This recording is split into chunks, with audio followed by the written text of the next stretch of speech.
Hello everyone and welcome back to Old Man Stories. I'm aware that many of you use these videos to fall asleep, so before you doze off, I thought it would be a fun idea if each of you could leave a comment letting me know which part of the world you're listening from. Also, give a like and subscribe to the channel if you're enjoying the episodes, okay? Let's get comfortable, relax, and begin. I've always been the kind of person who needs proof for everything. Ghosts, spirits, anything paranormal. It was all just stories to me.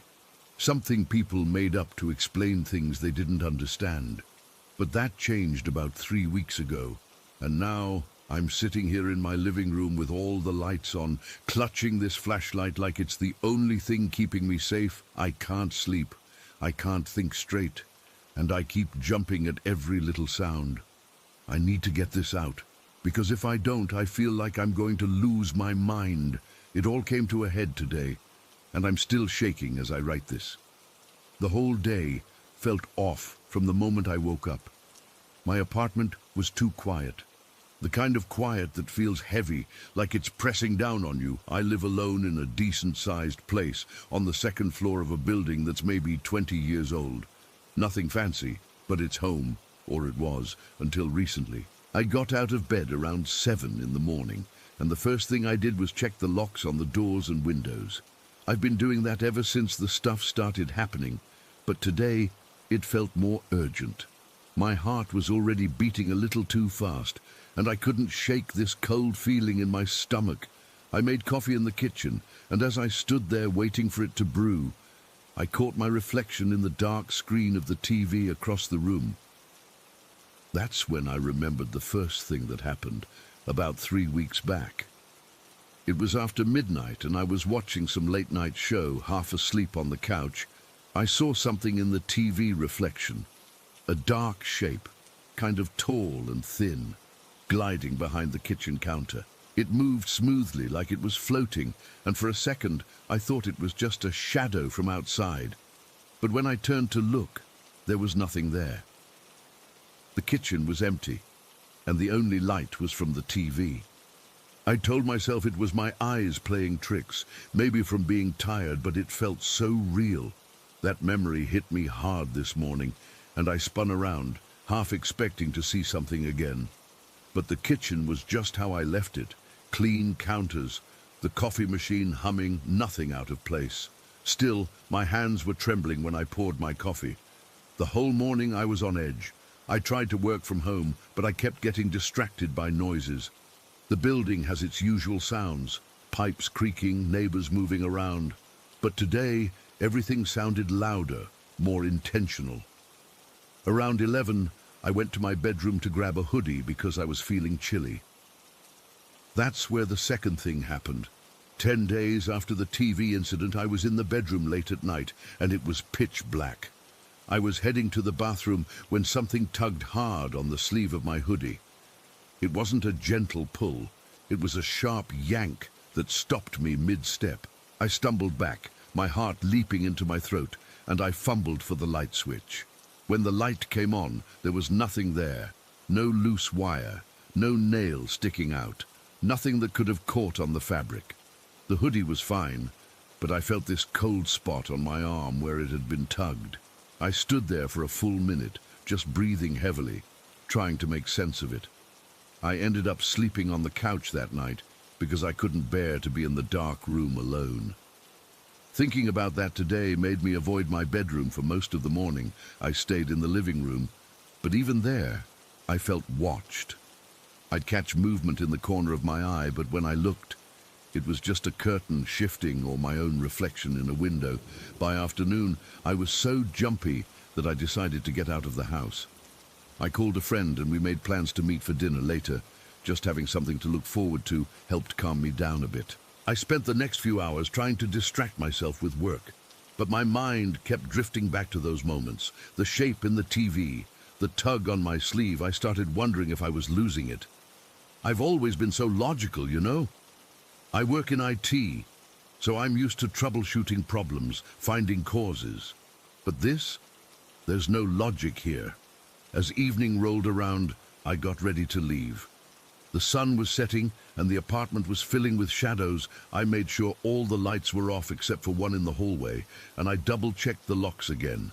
My car is a silver sedan, nothing special, but it's reliable. I parked it in the underground garage beneath my building, which is usually well lit, but lately it's felt eerie. The garage has concrete pillars and dim lighting that flickers sometimes, and it's always a bit damp and cold. I don't like going down there alone after dark, but tonight I had to. I drove to the restaurant, and dinner was nice. It felt good to be around people, to laugh and talk about normal things. For a couple of hours, I almost forgot about the weirdness at home. But as I drove back, that dread started creeping in again. The streets were quiet, and the night felt too still. When I pulled into the garage, it was around 10 o'clock. I found my usual spot near the elevator, which is close to the entrance, but still feels isolated because of the pillars. I parked the car, turned off the engine, and sat there for a minute, just listening. The garage was silent except for the hum of a distant ventilation fan. I grabbed my bag from the passenger seat and got out, locking the car with the remote. The beep echoed in the empty space, and I started walking toward the elevator. That's when it happened. The worst part, the thing that's got me gripping this flashlight right now. I was about 10 steps away from my car when I heard a loud slam behind me. It was the sound of my trunk shutting, hard and sudden, like someone had thrown it closed. I froze mid-step, my blood running cold. I spun around, my heart hammering in my chest, expecting to see someone there, a prankster, a thief, anything. But there was no one. The garage was empty. My silver car was just sitting there, trunk closed, like it had never been open, but I knew it was closed when I got out. I always check because I'm paranoid about leaving things unlocked. I stood there for what felt like forever, my breath coming in shallow gasps. The sound had been so loud, so real, I could still hear it ringing in my ears. Slowly, I walked back to the car, my legs feeling like jelly. I reached out and touched the trunk. It was firmly shut. I tried to open it, but it was locked. There's no way it could have slammed shut on its own. The mechanism requires a button press, or the key fob, and it doesn't just fall closed. Plus, I was the only one there. I looked around, peering between the pillars, but the garage was dead silent. No footsteps, no doors closing, nothing. My mind raced back to the other events, the shape, the tug, and suddenly it all felt connected. This wasn't just coincidence. Something was happening, something I couldn't explain.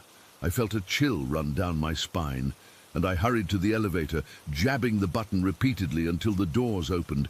Inside, I kept my back to the wall, watching the reflection in the metal doors. I half expected to see that dark shape again, but it was just me, pale and wide-eyed. When I got back to my apartment, I didn't even take off my shoes. I went straight to the kitchen and grabbed the heaviest flashlight I own, a big metal one that could double as a weapon. I've been carrying it around ever since. I turned on every light in the place, and now I'm sitting here on the couch writing this. The TV is off because I can't bear to look at the screen. Every creak and groan of the building makes me jump. I keep thinking about that trunk slamming shut. How? Why? There's no rational explanation. I've checked online, talked to a mechanic friend. Trunks don't slam like that without someone there. And in that empty garage, with no one around, it felt like a message, like whatever it is knows I'm scared I'm not sleeping tonight. I'm just going to sit here with this flashlight, waiting for the sun to come up. Part of me wants to believe it's all in my head, but the other part knows better, that sound was too real, too violent. It's cracked something in me, this stubborn skepticism I've always had. Now I'm not sure of anything anymore. The fear is like a physical thing sitting on my chest, making it hard to breathe. And the worst part is, I have no idea what it is or what it wants. I just know that I'm alone in this apartment, and I've never felt more terrified in my life. Story 2. I never thought I'd be writing this down. I've typed and deleted this opening sentence about 10 times now. My hands are still a little shaky, even though it's been years. It's not something we talk about as a family. It's just this thing that happened, this dark stain on our past that we all silently agree to ignore. But I have to get it out. I have to tell someone, even if it's just strangers on the internet. We moved into the house on Oak Lane. In the late summer, I was 12. The house was a big, old two-story with a wraparound porch that my mum fell in love with instantly. It had these huge trees in the yard that made the whole place feel shaded and quiet, even in the middle of the day. At first, it was exciting. My sister, who was 7, and I got to pick our rooms. I chose one at the end of the hall upstairs, mostly because it was the biggest, and had a window seat. The weirdness didn't start all at once. It began with small things, things you could almost explain away. I'd be in my room reading, and I'd hear my mum call my name from downstairs. Just a clear, "Honey?" I'd yell back, "What?" and get no answer. I'd tromp down the stairs, a little annoyed, and find her in the kitchen humming to herself while she cooked dinner. "Did you call me?" I'd ask. She'd look up, a little confused. "No, sweetie, I didn't." I'd shrug it off. Maybe I was imagining it. Maybe it was the house settling, the pipes, something, but it kept happening. It was always her voice, and it was always my name. It never called for my sister or my dad. Just me. Then came the laughter. It was kids laughing, not mean laughter, just the sound of little kids playing a game. It came from the upstairs hallway, right outside my bedroom door. The first time I heard it, I thought my sister had a friend over. I opened my door, and the sound stopped instantly. The hallway was empty and completely silent. My sister's door was closed. I knocked and went in. She was sitting on her floor, coloring by herself. "Were you just laughing?" I asked. She shook her head, not even looking up from her picture. "No." I stood there for a second, listening. Nothing. The air in the hall felt thick and still. I went back to my room and tried to tell myself it was the wind, or maybe a TV from a neighbor's house, but we didn't have any close neighbors. The houses were spaced far apart on our street. The whispers started a few weeks later. They were the worst, at least at first. It wasn't like someone whispering in the next room. It was like someone was right next to my ear, so close I could almost feel the breath. It was never words I could understand, just a low, hushed rush of sound. It would happen when I was alone, usually in my room at night. I'd jerk my head around, my heart hammering, but there was never anyone there. Just the empty room and the dark outside my window. That's when the nightmares started. They were always about my mom. In the dream, I'd be in the kitchen, and she'd be standing at the counter, her back to me. She'd turn around slowly, and her face would be changing. Her mouth would stretch, her teeth would get long and sharp, and a coarse grey fur would sprout all over her skin. Her eyes would turn yellow like a wolf's. She wouldn't say anything. She'd just look at me with these hungry animal eyes. I'd wake up gasping, my pajamas stuck to my back with sweat. I never told her about those dreams. How do you tell your mum you dream about her turning into a monster? One night, I got up to get a glass of water. As I passed my parents' bedroom, I heard my dad talking in his sleep. It was low and mumbled, but I caught a few words. "No, stay back. Feral." I stopped and listened, my hand on the cool wooden banister. Then he said, clearer, "She's at the door." A cold dread washed over me. I didn't need to ask who she was. I just knew. I went back to bed and pulled the covers over my head, trying to block it all out. The incident that really changed things, that made it so we couldn't pretend anymore, happened on a Saturday. My dad was working in the garage, and my mum had taken my sister to a birthday party. I was in the living room watching TV. The house was quiet, the way it only is when you're completely alone in it. Then, clear as day, I heard my dad's voice call from the top of the stairs. It wasn't my name this time. He said my name, and then he called me a terrible, horrible name. A name kids throw around on the playground to hurt each other. A name my dad had never ever used, not even when he was really angry. It was so vicious, so full of contempt, it felt like a physical slap. I froze on the couch. My face went hot with shame and confusion. Why would he say that? What had I done? I felt tears prick my eyes. A few seconds later, I heard the side door from the garage open and close. My dad walked into the living room, wiping his hands on an oily rag. "Hey, kiddo," he said, his tone completely normal. He walked over to the kitchen sink to wash his hands. I just stared at his back. My heart was pounding so hard, I could feel it in my throat. "Dad?" My voice was small. "Yeah?" he said, not turning around. Why did you say that?" He turned off the water and looked at me, his forehead creased in genuine confusion. "Say what?" "What you just called me from upstairs." His face went blank, then concerned. He walked over and sat on the edge of the couch near me. "I just came in from the garage. I haven't been upstairs all day." The blood drained from my face. We just looked at each other for a long minute. I saw the same realization dawning in his eyes that was already chilling me to the bone. It wasn't him. He hadn't said it. Something in the house had used his voice to say that to me. He didn't say anything else. He just put a hand on my shoulder, his grip tight, and we sat there in silence, listening to the empty house. After that, things got more physical. Doors would be open when you were sure you'd close them.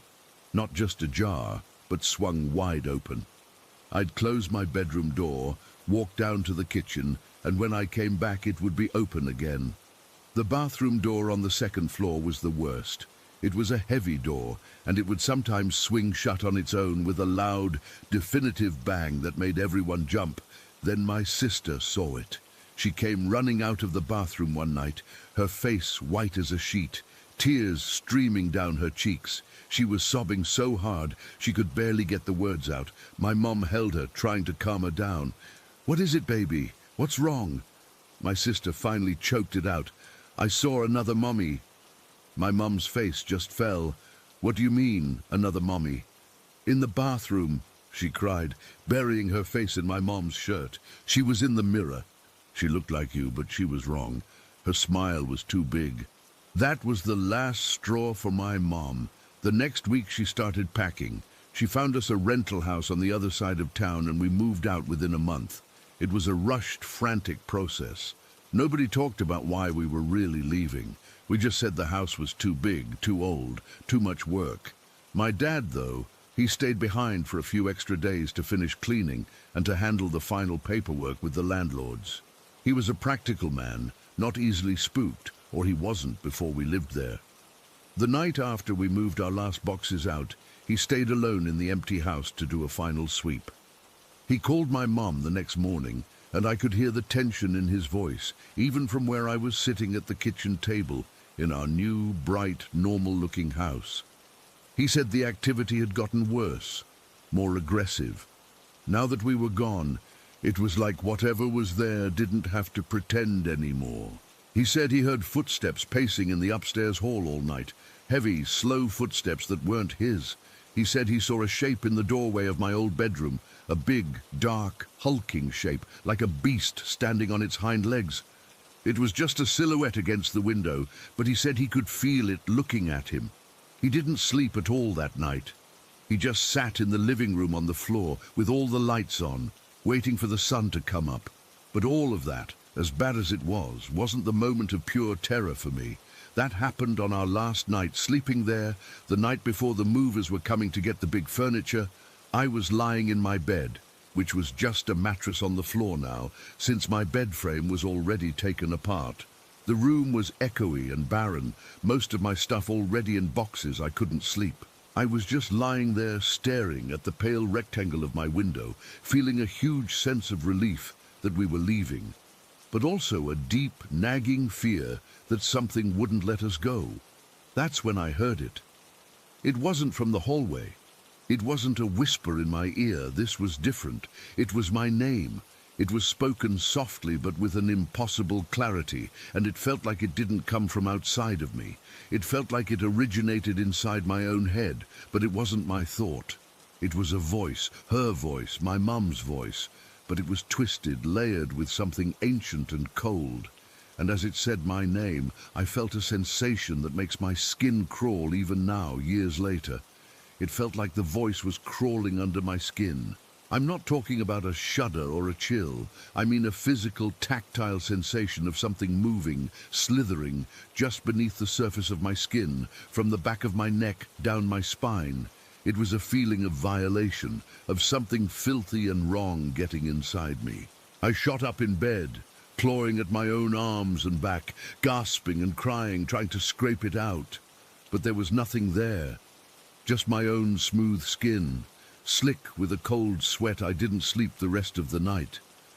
I sat with my back against the wall, knees pulled to my chest, watching the door, waiting for the sun. I was too terrified to even cry properly. I just shook. We left the next day.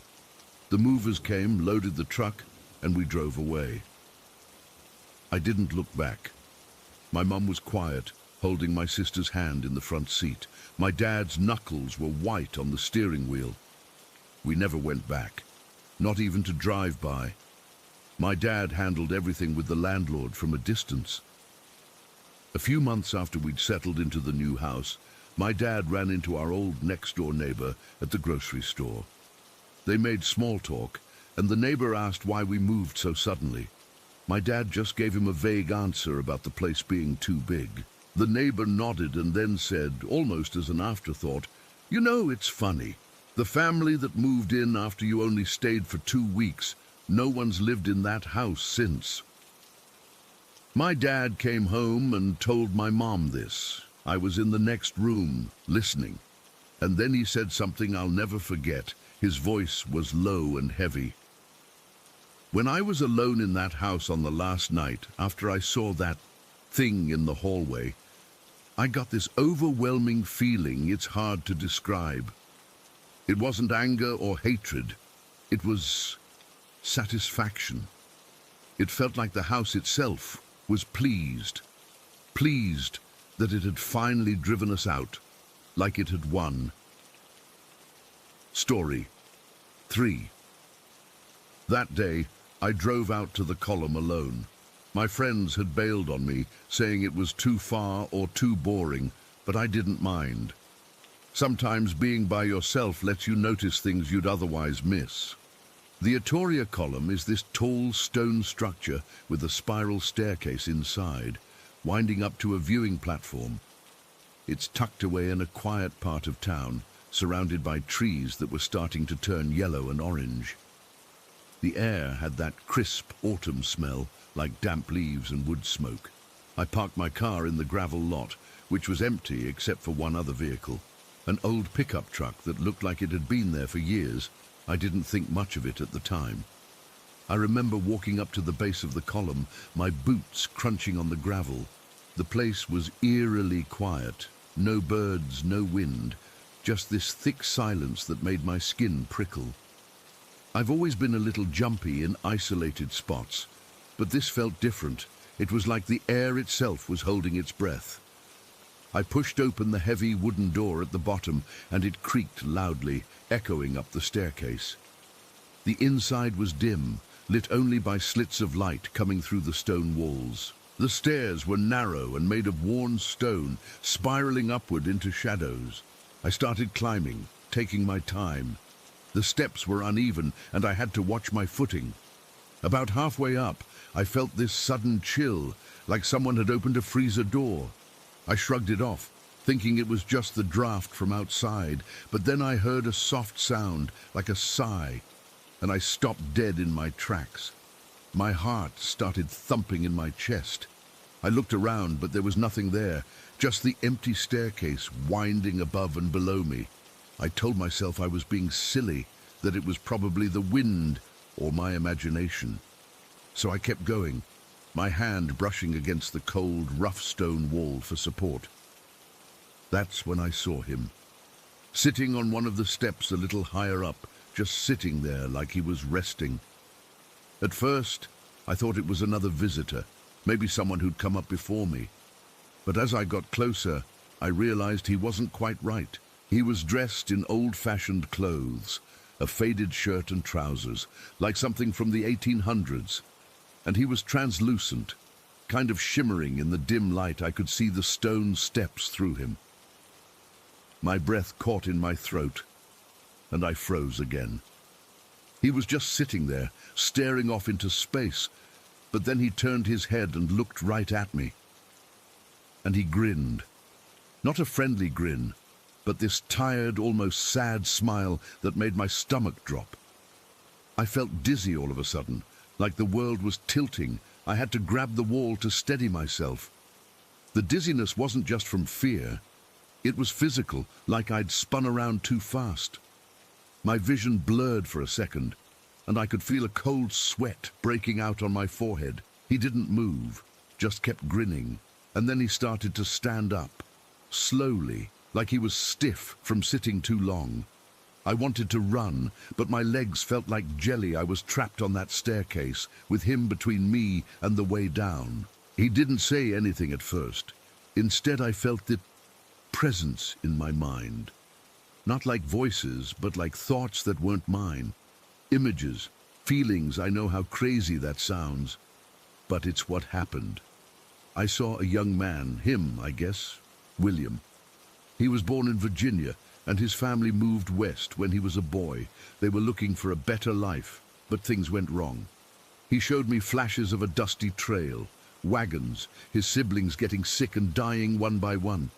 The grief was overwhelming, like a weight pressing down on my chest. I could feel his sadness, his loneliness. It was so vivid I almost forgot where I was. Then he shared more. He had a secret love, a man named Nathan. They'd met out here in this area when it was still wild. Their relationship was hidden, something they had to keep quiet because of the times I felt the warmth of those moments, sneaking away to meet in the woods, the fear of being caught, but also this deep connection that made it all worth it. But something happened to Nathan. I didn't get all the details, but I felt William's pain, like a sharp ache in my own heart. Nathan was gone, and William was left alone, waiting. All this time, William was moving closer to me on the staircase, not in a threatening way, but like he was drawn to me. I could feel the cold radiating from him, and the dizziness got worse. It was like he was sucking the air out of the space around us. My head was spinning, and I had to sit down on the step I was on. I slumped against the wall, my breathing shallow. He stopped a few steps above me, still grinning that tired grin, and I realized he wasn't trying to hurt me. He was just tired. So tired of being alone, of wandering. He wanted someone to see him, to acknowledge him. I don't know how long we stayed like that. Time felt weird, stretched out. The light from the slits in the wall didn't change much, so I couldn't tell if minutes or hours had passed, but eventually I managed to whisper, "I see you." It was all I could think to say, and his grin softened, almost into a real smile. Then something shifted. The air warmed up a little, and I felt another presence. This one was different, lighter, kinder. I looked up, and there was another figure forming at the top of the staircase. Nathan, I assume. He was faint at first, but then he solidified a bit, enough that I could see his features. He had a gentle face, and he reached out a hand toward William. William's expression changed completely. The tiredness melted away, replaced by this look of pure relief. He stood up straight and started walking toward Nathan. As he moved, he began to fade, like smoke dissipating in the air. The dizziness lifted from me all at once, and I could breathe normally again. By the time he reached Nathan, they were both just silhouettes, glowing softly in the dim light. Then they disappeared together, vanishing into nothing. The staircase was empty again, silent except for the sound of my own heartbeat pounding in my ears. I sat there for what felt like forever, just trying to process what had happened. My clothes were damp with sweat, and I was shaking. When I finally got the courage to move, I stumbled down the stairs and out into the daylight. The sun was lower in the sky, casting long shadows. I drove home in a daze, not sure if I'd just hallucinated the whole thing, but I know I didn't. It was too real, too vivid. Since that day, I've gone back a couple of times just to see. And sometimes at dusk, when the light is fading, I catch a glimpse of two silhouettes near the column, standing close together. It's bittersweet. I'm glad William found his peace, but it still gives me chills. I can't explain it, and I probably never will. Story 4. I've always been the kind of person who feels things others don't. It's not something I brag about. Honestly, most of the time it's a curse. Like I'll walk into a room and get this heavy feeling, like the air is thick with something left behind, and I just know something bad happened there. It's been that way since I was a kid, and it's why I never liked old houses or quiet places too much. But when I moved into this new apartment a few months back, I didn't have much choice. It was cheap, and I needed a fresh start after a rough patch. The place itself is fine, nothing weird about it, but there's this park right across the street that called to me from day one. It's not a big park, just a stretch of grass with a winding river cutting through it. The river has this slow, lazy flow, and the sound of the water is usually calming. Almost every day since I moved in, I've found myself drawn there, walking along the bank, just listening and feeling the breeze. It became my spot, my little escape from everything. But that one evening, everything changed. It was a Tuesday, I think, the kind of day that starts normal and ends with your world turned upside down. I'd been feeling off all day, not sick exactly, but uneasy, like something was crawling under my skin. My head was throbbing a little, and I had this restlessness that made it hard to sit still. By late afternoon, I couldn't take it anymore, so I decided to go for a walk in the park. The sun was starting to dip, casting long shadows, and the air had that cool, damp smell you get near water. I remember pulling my jacket tighter because there was a chill that felt deeper than just the weather. As I walked, my feet kind of took over, leading me down the familiar path toward the river bend. There's this gnarled old oak tree there that I've always been weirdly fascinated by. Its branches twist in all directions like they're reaching for something, and the roots are exposed and tangled in the soil. I've sat under it a few times before, just thinking, but that day it felt different. As I got closer, my chest tightened and my breathing got shallow. It was like the air was pressing in on me, heavy and silent, except for the soft gurgle of the river. I stopped a few feet from the tree, and that's when it happened. This thought just popped into my head, clear as day, but it wasn't mine. It felt like it slithered in from somewhere else. This is where I'd hide a body. I froze. My heart started pounding so hard I could feel it in my throat. I've had intrusive thoughts before, little worries or fears, but this was different. It was vivid, almost like a whisper in my ear, and it came with this image of digging, of something buried deep. I shook my head, trying to clear it, but the feeling stuck, making my hands tremble. I don't know why, but I knelt down near the base of the tree, where the soil was soft and damp from recent rain. My fingers brushed against the ground, and that's when I saw it. Something pale and smooth poking out from under a layer of leaves and dirt. At first, I thought it was a rock or a piece of pottery, but when I pushed the soil aside, my blood ran cold. It was a fragment of bone, curved and unmistakable, a part of a human skull, with little ridges and a hollow where an eye might have been. I jerked my hand back like I'd been burned, and my whole body started shaking. I couldn't breathe properly. It felt like my lungs were squeezing shut. I stumbled backward, my legs wobbly, and fumbled for my phone. My hands were so slick with sweat I almost dropped it. I dialed the police, my voice cracking as I tried to explain what I'd found. The dispatcher kept asking me to calm down, but how could I? I was standing there staring at this thing, and all I could think was that someone had been here, someone had died, and maybe they were still around. The police said they'd send someone, and I had to wait there, alone, with the sky getting darker and the shadows stretching longer. Those minutes felt like hours. I wrapped my arms around myself, trying to stop shivering, but it was like the cold had seeped into my bones. Every little sound made me jump. The rustle of leaves, the distant bark of a dog, even the river seemed louder, like it was trying to tell me something.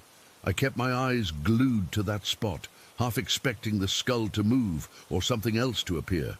My mind was racing, flipping through memories, and that's when it hit me. The childhood dream. I must have been 7 or 8 years old when I had it.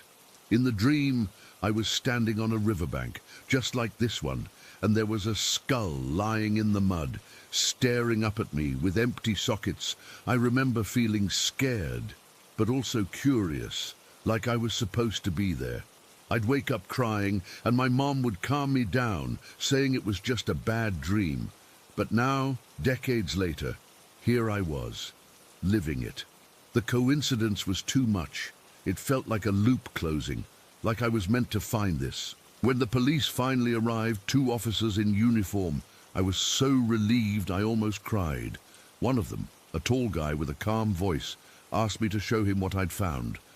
I pointed to the spot, my hand still shaking, and he knelt down to examine it.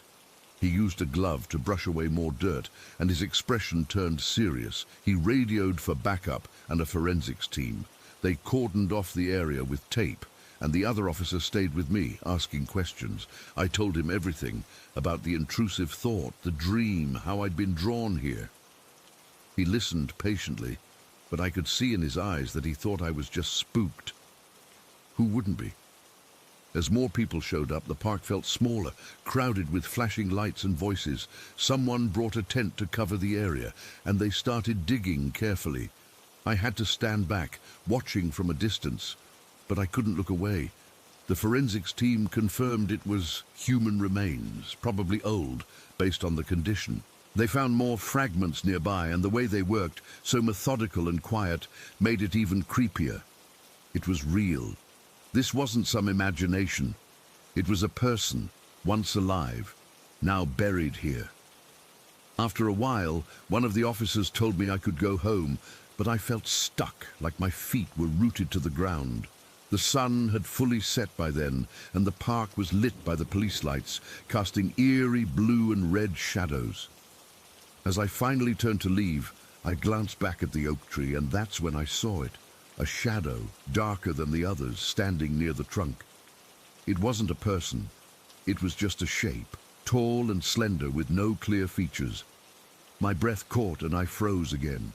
The shadow didn't move, but I felt this pull, like it was watching me, and then a whisper drifted through the air, not loud, but clear, like someone was right next to me. "Stay!" I bolted. I ran all the way back to my apartment, my heart hammering against my ribs. I slammed the door shut and locked it, leaning against it while I tried to catch my breath. The rest of the night was a blur. I couldn't sleep. Every noise made me jump, and I kept seeing that shadow in my mind. I ended up sitting on the couch with all the lights on, just staring at the wall. The police had taken my statement, and they said they'd be in touch if they found out more. But I knew deep down that this wasn't over. Since that day, the presence hasn't left. I still go to the park sometimes because I can't help it. It's like the river is still calling me. But now, whenever I'm near that oak tree, the shadow is there, lingering, and the whispers come again, soft but insistent. Stay. It's like whoever was lost wants to be found, and they've chosen me to be the one who remembers. I don't know why, and I probably never will. But the fear is always with me, a cold weight in my chest that reminds me of that evening by the river bend. Abi Dosisu Story 5. It was one of those afternoons where everything felt too still, like the whole world was holding its breath. I remember it was around 1 o'clock, because I'd just finished lunch and decided to step out onto the porch to get some air. The sun was bright but not too hot, casting long shadows from the trees that lined our property. Our house is kind of isolated, tucked away at the end of a dirt road, with nothing but woods stretching out behind us. That day I was home alone. My parents were at work, and my brother was off at college, so it was just me and the quiet. I'd settled into an old wicker chair on the porch, the kind that creaks whenever you move, and I was just staring out at the yard, feeling the warmth on my skin and listening to the occasional bird chirp or the rustle of leaves. It should have been peaceful, but there was this weird tension in the air, like something was off, but I couldn't put my finger on it. I'd been sitting there for maybe 20 minutes, just zoning out, when I first heard it. At first I thought it was the wind, a soft, whispery sound that seemed to come from nowhere and everywhere at once. It was so faint that I almost dismissed it, but then it got a little louder, like someone was murmuring right next to my ear. My heart skipped a beat, and I sat up straight, scanning the yard. Nothing moved. The trees were still, and the only sound was the distant hum of a car engine fading away down the road. I shook my head, thinking I was just imagining things, maybe from being alone too long, but then the whisper clarified, and I realized it wasn't random noise. It was a voice, a woman's voice, humming. The humming started low and gentle, like a lullaby you'd hear a mother sing to a child. It was sweet, but there was something hollow about it, like it was missing a soul. The tune was familiar in a way that made my skin crawl, like I'd heard it in a dream or something. It had this lilting quality, rising and falling in a pattern that felt both soothing and deeply unsettling. I remember my breath catching in my throat, and I clutched the arms of the chair, my knuckles turning white. I looked around, trying to pinpoint where it was coming from. At first, I thought it might be from inside the house, maybe a radio left on or something, so I stood up and peered through the screen door. Everything was dead silent in there. No TV, no music, just the faint tick of the clock in the hallway. That's when I realized the sound wasn't coming from inside. It was coming from beyond the property wall, out in the forest. We have this old stone wall that marks the edge of our yard, covered in ivy and moss, and beyond it, the trees get dense and dark, even in the daytime. The humming seemed to be drifting from right over that wall, like someone was standing just on the other side, hidden by the foliage. I felt a cold shiver run down my spine, and my stomach tightened. I've always been a little creeped out by the woods. There's something about the way the shadows play tricks on you, but this was different. This felt intentional, like the humming was meant for me.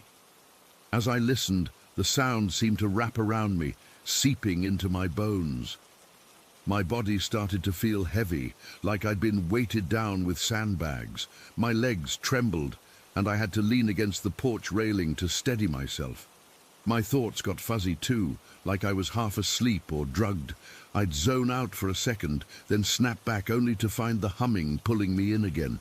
It was like the tune was a rope, and someone was tugging on the other end, drawing me toward the wall. I could feel this irrational urge to step off the porch and walk toward it, to see who was there.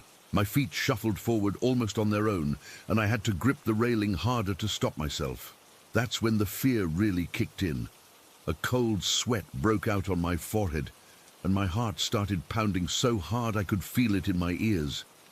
I've read enough creepy stories online to know that you don't answer calls like that. You don't engage with voices in the woods. There's this old superstition that if you respond, you invite whatever it is in, and it can cross into your space. I didn't know if that was true, but in that moment, it felt real. The humming was so inviting, so gentle, but underneath, there was this menace that made my skin prickle. I could almost picture a woman standing there, just out of sight, her face hidden, waiting for me to come closer. I knew I had to fight it. My mind was screaming at me to do something, anything to break the spell. That's when I remembered something my grandma used to say about humming to ward off bad spirits. It might sound silly, but I was desperate. So I started humming under my breath, my own song, one I'd loved since I was a kid. It was this upbeat tune from a cartoon, something cheerful and familiar. At first, my voice was shaky and weak, barely audible over the woman's humming. I could feel the pressure in my chest, like I was pushing against an invisible force. My throat was dry, and the notes came out croaky, but I kept going, focusing on the rhythm, on the memory of happier times. The woman's humming seemed to react to mine. It didn't stop immediately. Instead, it wavered, like it was testing me. For a few seconds, the two tunes clashed in the air, hers sweet and hollow, mine ragged but determined. I could feel the pull lessen slightly, the heaviness in my body easing up a bit. I closed my eyes and hummed louder, putting all my energy into it. I imagined a barrier forming between me and the sound, something that would keep it out. Sweat dripped down my temple, and I was trembling all over, but I didn't stop. Then, slowly, her humming began to fade. It didn't stop abruptly. It just got softer and softer, like it was drifting away on the wind, until finally it was gone. Silence fell, and for a moment, everything was dead quiet. Then gradually the normal sounds of the afternoon returned. A car engine rumbling in the distance, birds chirping in the trees, the rustle of leaves as a breeze picked up. It was like the world had been paused and was now starting again. I slumped against the railing, my legs giving way, and I had to sit down on the porch steps. My heart was still racing and I was breathing heavily, like I'd just run a mile. I wiped the sweat from my face with the back of my hand and looked around, half expecting to see something, but there was nothing. The yard was empty, the wall was just a wall, and the forest beyond was quiet and still, but the feeling didn't go away. That's the part that sticks with me even now. As I sat there, trying to calm down, I couldn't shake the sense that something was still out there, waiting. It wasn't a visible presence, more like a weight in the air, a promise that if I stepped into the woods, I'd find answers, or something worse. My eyes kept drifting to the tree line, and I imagined shadows moving between the trunks, shapes that didn't belong. I felt watched, like eyes were on me from the depths of the forest.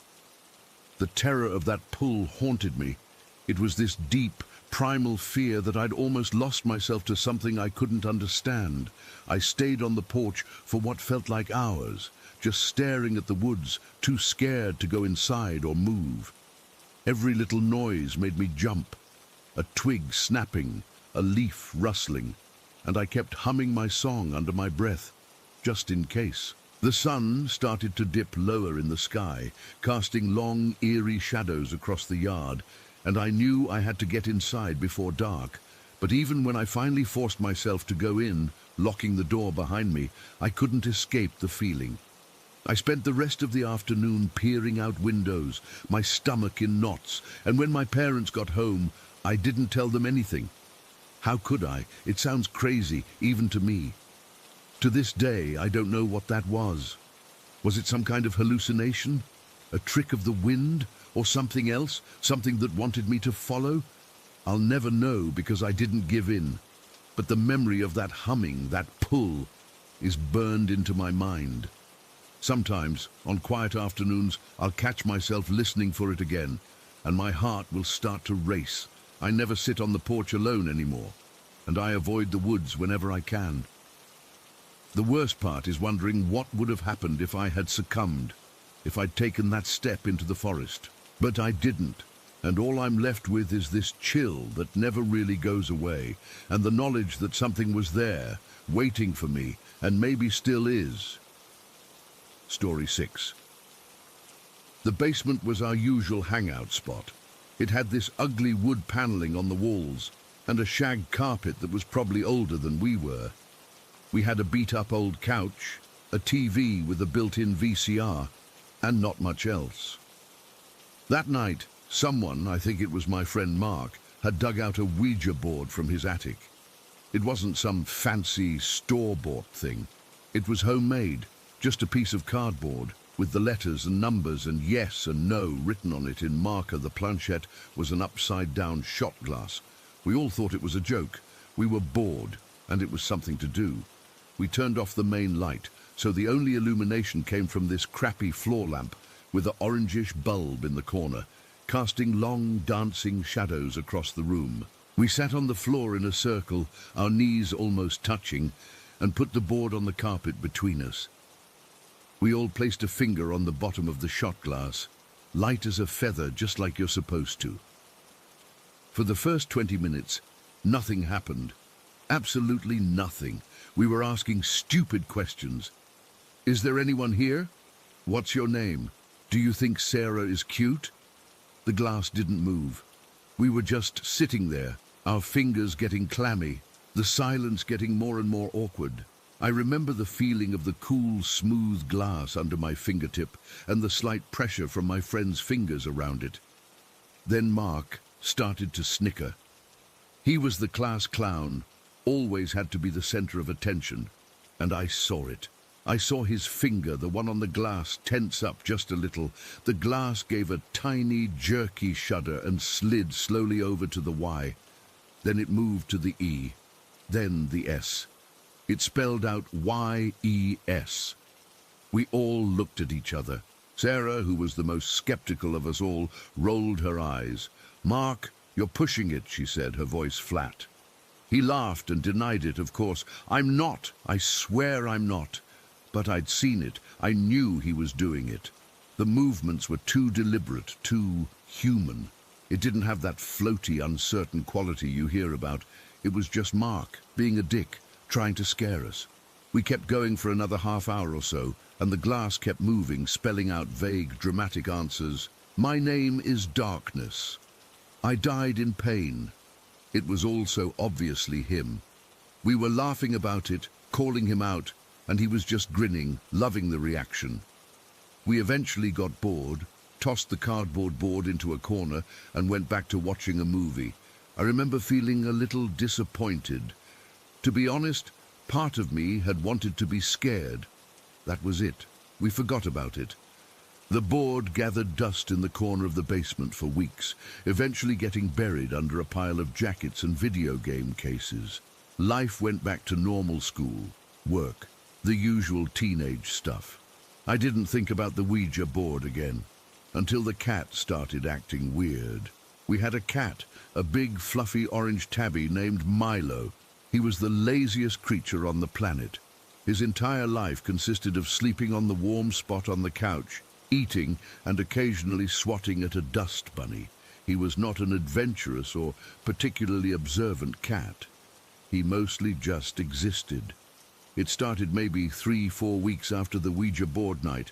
I was coming down into the basement to grab a soda from the mini fridge we kept down there.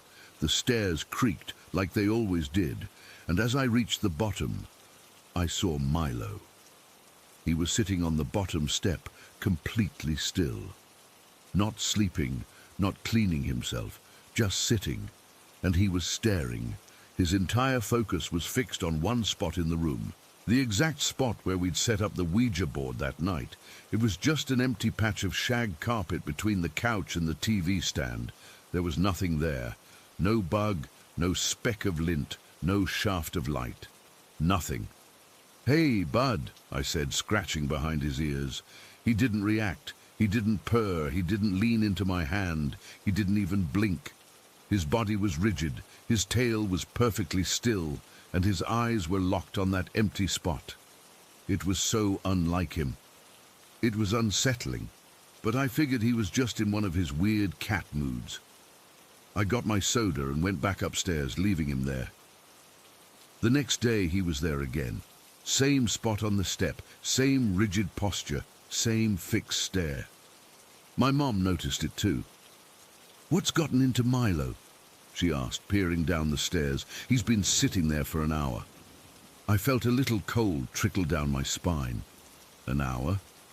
Milo didn't do anything for an hour except snore. I shrugged it off again. Maybe he saw a mouse we didn't know about.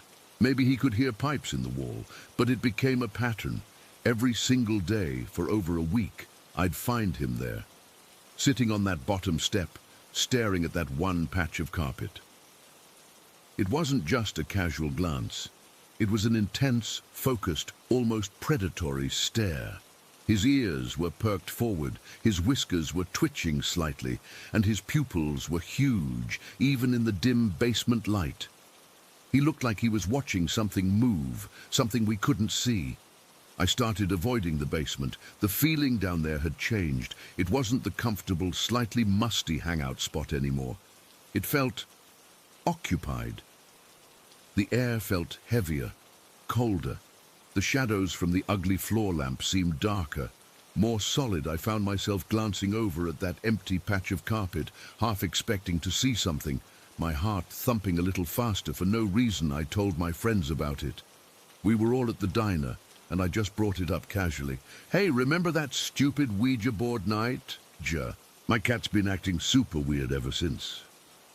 They laughed at first, but when I described it, the daily vigil, the unblinking stare, the specific location, the laughter died down. Sarah got quiet. Mark stopped smiling. "That's creepy, man," Mark said, uncharacteristically serious. "It's probably nothing," Sarah said, but she didn't sound convinced. She kept stirring her coffee long after the sugar had dissolved. A few days later, they came over. I didn't invite them to. They just showed up. I think they wanted to see it for themselves. We all went down into the basement together. And there he was. Milo on the bottom step, a statue of a cat, his green eyes burning a hole into the carpet.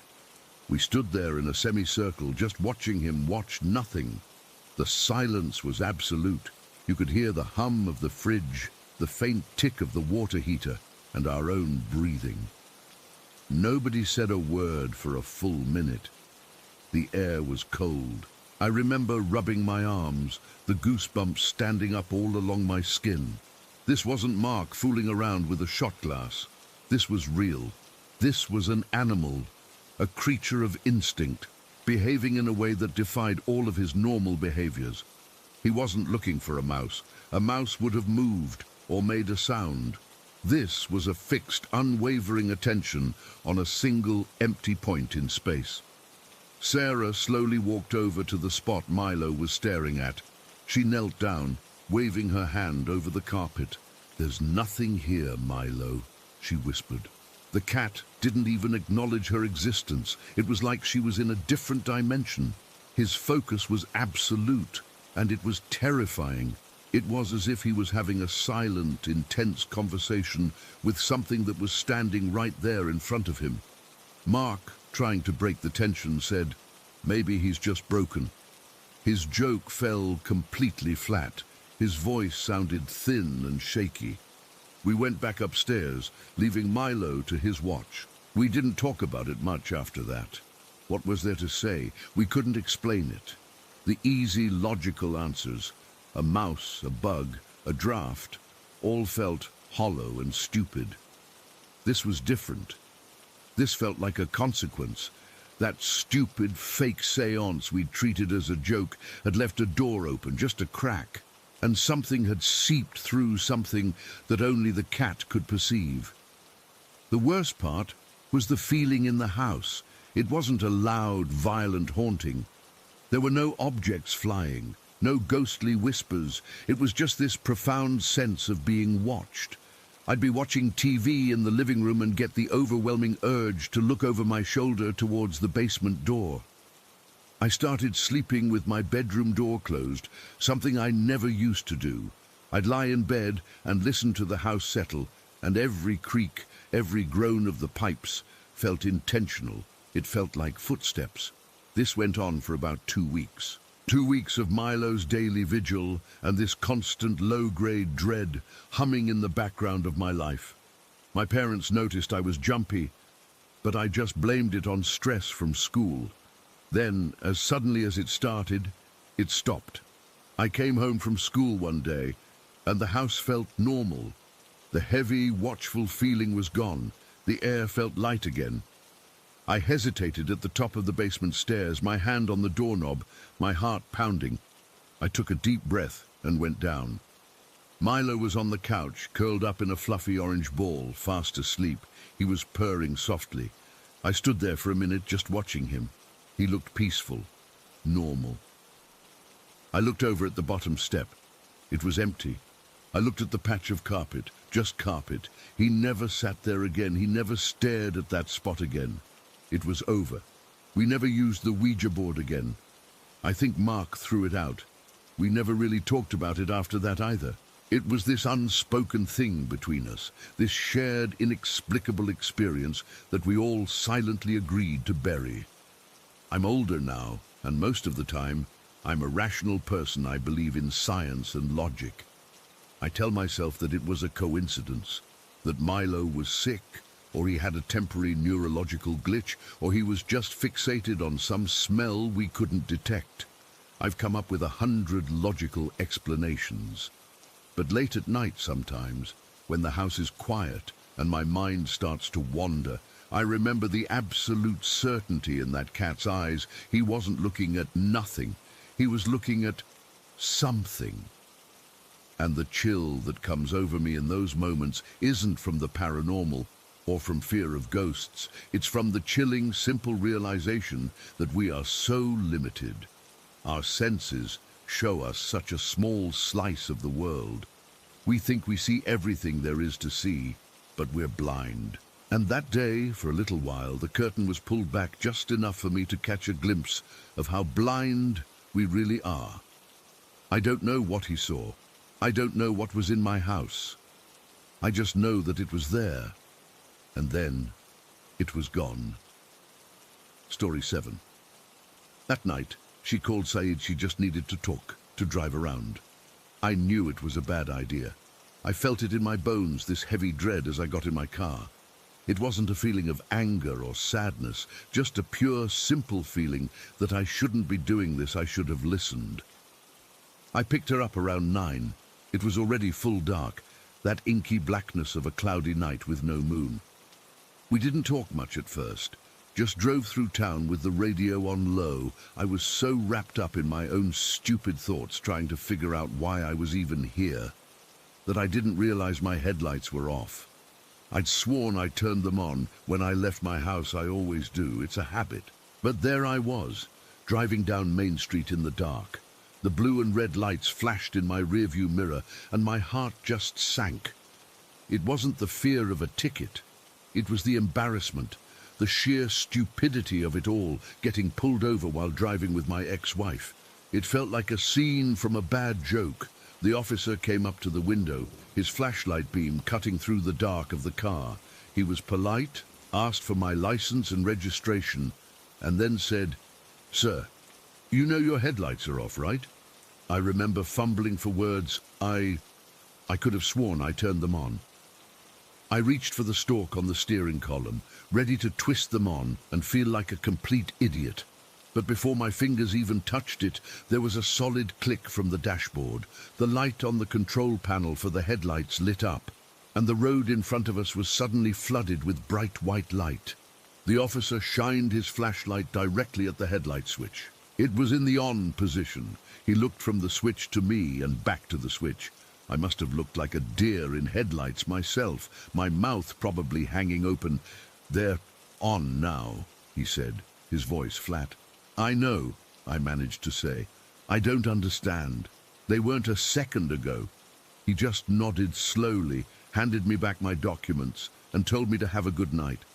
I watched him walk back to his car in my side mirror, and I could see him pause before getting in, just looking at the back of my car for a long moment.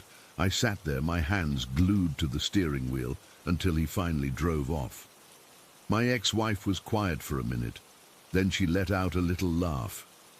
That was weird. Weird didn't cover it. My skin was crawling.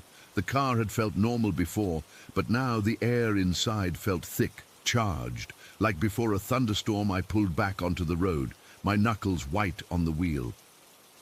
We drove in silence for a while, the town slipping past the windows.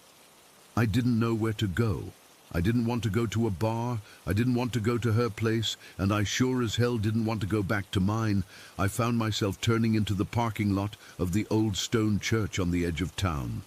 It was always empty at night, a wide, dark expanse of asphalt surrounded by trees. It felt private, neutral ground. I pulled into a spot near the back, away from the streetlights that lined the road, and killed the engine. The silence that followed was absolute. For a few minutes, we just sat there. I was staring straight ahead at the dark shape of the church, trying to get my heart to slow down. She was talking, saying something about her work, her life. But I wasn't really listening. I was just watching the two big street lamps at the entrance to the parking lot. That's when the first one flickered. It wasn't a normal flicker, like a bulb about to die. It was violent. The light didn't just dim and brighten, it snapped off and on, so fast and hard it was almost a strobe. Click off, click on. Once, twice. Then the other one joined in. They weren't synced up. They were fighting each other, one going dark just as the other flared back to life, creating this jagged, disorienting pattern of light and shadow that swept across the parking lot. The trees at the edge of the asphalt seemed to jump and twitch in the crazy light. The inside of the car was thrown into a frantic dance of brightness and deep, sudden blackness. I felt a cold dread wash over me, so intense it was almost a physical weight on my chest. This wasn't an electrical fault. This was something else. My ex-wife had stopped talking. I could feel her tension next to me, could hear her sharp, shallow breaths. "Let's go," she whispered, her voice tight. I didn't need to be told twice. My hand was shaking as I turned the key. The engine roared to life, and the second I shifted into drive, both lights shut off. Completely. Not a flicker, not a fade. They just went out at the exact same instant, plunging the entire entrance of the parking lot into perfect, impenetrable darkness. I hit the gas, probably harder than I should have, and my own headlights cut a path through the black. As I swung the car onto the road, I glanced in my rearview mirror. Both street lamps flicked back on, in perfect, silent unison, lighting up the empty parking lot as if nothing had ever happened. My heart was hammering against my ribs. I drove aimlessly for a bit, just trying to breathe, trying to make sense of anything that was happening. We ended up in front of this little Italian restaurant that had gone out of business months ago. The windows were dark, a Felice sign hanging crookedly in the glass. I pulled into the empty lot next to it and put the car in park, just needing to stop moving. We started talking again, the nervous, rambling talk people do when they're trying to pretend everything is normal. One thing led to another, the way it always did with us, and we started kissing. It was familiar, a stupid, comfortable habit, a way to shut out the weirdness of the night. My mind was starting to quiet down, getting lost in the old routine of it. That's when we heard the growl. It didn't come from outside the car. It came from inside, from the rear passenger side, right behind my seat. It was low and deep, but incredibly loud, so intense it felt like it was vibrating the air itself. The sound wasn't just in my ears. I felt it in my teeth, in the bones of my spine. The whole car shuddered with it, a fine metallic vibration I could feel through the seat and the steering wheel. We jerked apart. The sound stopped as suddenly as it had started. The silence that followed was worse. It was a thick, waiting silence. Then a voice. It wasn't a whisper, it wasn't a shout. It was a clear, disembodied voice, spoken from that same spot in the back seat. It was a man's voice, but it had no source, no body. It was just there. In the air around us, it was calm, but firm, absolute. It said 3 words: "Tell her to leave." I don't know how long we sat there frozen. It could have been 2 seconds, it could have been a minute. Every hair on my body was standing straight up. My blood had gone cold. I looked at my ex-wife. Her face was a mask of pure, unadulterated terror. Her eyes were wide, her hand was clamped over her mouth.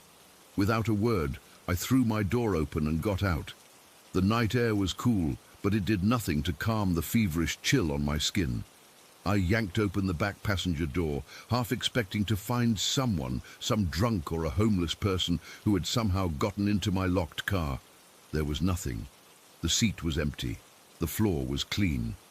I ran my hand over the fabric of the seat where the sound and the voice had come from. It was just a car seat. I checked the other side. Nothing. I looked under the car, around the car. The parking lot was deserted. The street was empty. There was no one. There was nowhere for anyone to have gone. I got back in the driver's seat, my whole body trembling. I couldn't look at her. I just put the car in drive and said, "I'm taking you home." She didn't argue. She didn't say a single word the whole drive. When I pulled up in front of her apartment building, she got out and practically ran for the door without looking back. I drove home in a complete daze, my mind a frantic, scrambled mess. I kept checking my rearview mirror, half expecting to see someone or something sitting in the back seat. It was empty every time. The pieces didn't come together until a few weeks later. I ran into an old mutual friend who, after a few drinks, got a guilty look on his face and told me something my ex had confessed to him.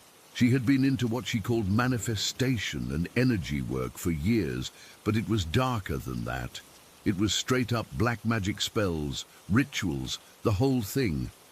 She had been using it on me, he said, for years, to keep me close, to keep me coming back, to make sure I never truly moved on. It was like a key turning in a lock, the headlights turning on by themselves, the street lamps going crazy.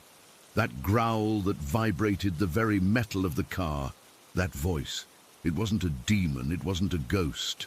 I believe with every fiber of my being that it was a warning. It was my guardian angel, or my spirit, or whatever you want to call that part of you that fights to survive, finally having enough. It was using everything it had, manipulating the physical world to get my attention, to shake me out of the trance she had put me in. It was so desperate to protect me that it made its voice heard in our world, and it told her to get out. I've never been a super religious guy, but I believe in that. I have to. Nothing else makes sense. That night left a mark on me that hasn't faded.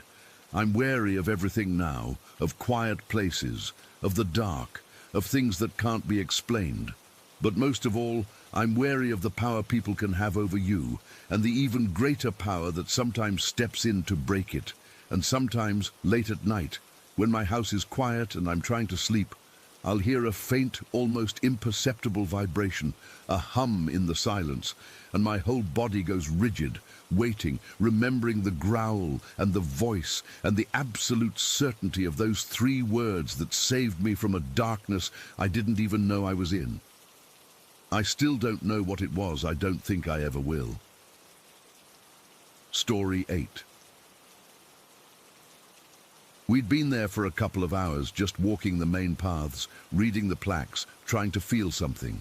The sun was starting to dip, casting long, skinny shadows from the monuments that made the whole field look stretched and wrong. The light had that orangey gold quality that makes everything seem both beautiful and sad. We decided to head away from the open field towards a denser patch of woods we'd seen on the map, a place marked as a cedar grove. It felt older there, quieter in a way that wasn't peaceful. It was the kind of quiet that feels like it's holding its breath. The moment we stepped under the canopy of those cedars, the temperature dropped. I'm not talking about a little chill. It was like walking into a walk-in refrigerator. The air from the field had been mild, but in here, our breath started to puff out in little clouds. Trina hugged her jacket tighter and gave me a look, her eyes wide. I just shrugged, trying to play it cool, but the goosebumps on my arms weren't from the cold alone. The ground was soft underfoot, a thick carpet of brown cedar needles that swallowed the sound of our steps. It was too quiet. No birds, no squirrels rustling, nothing. Just the creak of the ancient trees in the slight breeze, a sound like old bones grinding together. We were maybe 50 feet into the grove when we heard the first crack. It wasn't a small twig snap. It was a loud, sharp report, like a thick branch being broken over someone's knee. We both froze, our flashlights darting around, beams cutting through the gathering gloom. We didn't say anything, just stood there listening. My heart was already starting to thump a little harder against my ribs. Then it happened again. Another crack, louder this time, from deeper in the grove, and then another, and then it wasn't just cracking anymore. It was a massive, relentless crashing. It sounded like something huge was tearing its way through the trees, smashing limbs and trunks aside like they were matchsticks. The noise was aggressive, violent. It didn't sound like a falling tree. It sounded like something was throwing trees. Trina grabbed my arm, her nails digging into my jacket sleeve. We pointed our flashlights toward the source of the noise, our hands shaking so badly the beams jittered and danced over the dark trunks. That's when I saw them. The eyes. They were high up, nestled in the dark spaces between the branches. They weren't reflecting the light like an animal's eyes would. A dull red or green, these were shining with their own light, a cold, pale silver, like chips of moonstone. And there weren't just one or two pairs. As I scanned the darkness, I saw more of them flicker into existence. 5, 6, maybe 7 sets of those shining silver points, all fixed on us. My breath hitched in my throat. This wasn't a deer. This wasn't a raccoon. Animals don't have eyes like that, and they don't just sit and watch you while a demolition derby is happening around them. The crashing was still going on, a deafening symphony of destruction that seemed to be getting closer. The ground was vibrating faintly under my feet. I was paralyzed, my brain screaming at my legs to move, but they were rooted to the spot. I could feel Trina trembling beside me, a fine, constant shake. I could hear her quick, shallow breaths. The smell of the cedars, usually so clean and sharp, was now suffocating, mixed with the scent of damp earth and our own cold sweat. Then, one of the sets of eyes moved. It detached from the higher darkness and came lower, weaving through the trees. The crashing noise stopped abruptly, leaving a ringing silence that was somehow worse. In the sudden quiet, all we could hear was the frantic beating of our own hearts. Our flashlight beams converged on the thing that was now moving toward us, on the ground. It was a dark mass, a deeper black against the black shadows. It was low to the ground, maybe on all fours, and it was big. The shape was all wrong, lumpy and indistinct, but it moved with a purpose, coming right for us. I could make out the rough texture of it, like matted fur or coarse bark-like skin. It stopped about 30 feet away, still half hidden by the gnarled trunk of a fallen cedar. And then it stood up. The movement wasn't fluid. It was a sudden, jerking motion, like a puppet being pulled upright by its strings. One moment, it was a low, crawling shape. The next, it was towering. It had to be at least 7, maybe 8 feet tall. It was just a silhouette, a man-shaped blot of absolute darkness that seemed to drink the light from our flashlights. I couldn't see any features, no face, no clothes, just a solid, humanoid shadow, and those 2 shining silver eyes boring into me from the void where its head should be. A low sound started to come from it, a deep, guttural rumble that I felt in my teeth more than heard. It was the sound of rocks grinding together deep underground. The smell changed, too. The clean cedar scent was completely overpowered by a wave of something foul, a mix of wet dog, old meat, and that metallic tang you smell after you've touched old coins. It took 1 step forward. Its foot, or whatever it had for a foot, came down on the forest floor. It didn't make the soft thump you'd expect. It made a loud, definitive stomp that echoed through the silent grove. The impact was so heavy, I felt it through the soles of my shoes. The ground shook. That sound, that single stomp, broke the spell. It wasn't a warning. It was a statement. It was an announcement of dominance, of territory. It was the most unwelcome I have ever felt in my entire life. Every hair on my body stood straight up. A cold dread, sharper than any knife, plunged straight into my gut. Trina let out a choked gasp, and that was all it took. We turned and ran. We didn't yell. We didn't scream. We just ran. It was a blind, panicked flight, pure instinct taking over. We crashed through low-hanging branches, our feet slipping on the slick needles. I didn't look back. I couldn't.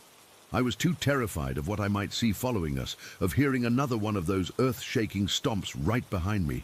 My lungs burned, and my legs felt like rubber, but the adrenaline kept me going, shoving me forward, one stumbling step after another. I could hear Trina right beside me, her breathing a ragged sob. A branch whipped across my face, stinging my cheek, but I barely felt it. The only thing that mattered was getting out of that grove, back to the open field, back to the world that made sense. The darkness of the woods felt like a physical thing trying to hold us back, the trees themselves seeming to reach out and grab at our clothes. Then ahead, I saw the break in the trees, the fading orange light of the open battlefield. We burst out of the tree line, our momentum carrying us several stumbling feet into the grass before we fell, collapsing onto our hands and knees. Gasping for air, I was coughing, my throat raw. I could feel a warm trickle of blood on my cheek from where the branch had hit me. We scrambled to our feet, turning to face the woods. The cedar grove was just a dark, silent wall. There was no crashing, no shining eyes, no towering dark figure. It was just trees again. The normal sounds of the evening were slowly returning. A distant car, a bird chirping somewhere. We didn't speak. We just started walking, then speed walking, then practically running again all the way back to the parking lot. We fumbled with the car keys, our hands shaking so badly it took 3 tries to unlock the doors. We got in, locked the doors, and just sat there for a full minute, staring at the dashboard, listening to the sound of our own panicked breathing slowly begin to calm. I looked at Trina. Her face was pale, her eyes still wide with a terror I knew was mirrored in my own. There was a long scrape on her forearm she hadn't even noticed. We drove out of there without another word, the heater on full blast, but I couldn't stop shivering. I kept checking the rearview mirror, half expecting to see a pair of silver eyes watching us from the edge of the woods. We never went back. We don't talk about it much, even now. When we do, it's in hushed tones, and we always end up stopping because the memory of that feeling, the absolute primal fear of being observed, of being challenged, of being shown we were nothing in that place, is still too strong. I still have dreams about it sometimes, about standing frozen in that cold grove, staring into those shining silver eyes, waiting for the stomp that shakes the world. I don't know what we saw that day. I don't know what lives in that cedar grove. I just know that something was there, something old and dark and powerful, and it made sure we knew we were not welcome. And then it just let us go. Story 9. The day it happened started out pretty normal. It was a hot, sticky afternoon, the kind where the air feels heavy and you just want to lie around doing nothing. Tara and I had been outside most of the day, chasing fireflies as dusk settled in. But as night fell, we decided to camp out in the living room. It was our thing. We'd drag sleeping bags and pillows down, make a fort out of blankets and watch TV until we fell asleep. That night we were set on watching The X-Files. I remember the episode was one of the spooky ones, with aliens and conspiracies, and we were both totally into it, huddled under a blanket with the lights off, the blue glow from the TV flickering across the room. The living room was right next to the kitchen, with a short hallway connecting them. The basement door was in the kitchen, this old wooden thing that always seemed to stand out because it was darker than the other doors, like it had soaked up all the bad vibes from whatever happened down there. We'd been told not to go near it, but kids being kids, we'd sometimes dare each other to touch the handle or listen for sounds. That night, though, we weren't thinking about any of that. We were just wrapped up in the show, laughing at the scary parts because that's what you do when you're trying to act brave. Around maybe 10 or 11 at night, I'm not sure exactly, time blurs when you're that age. We got hungry.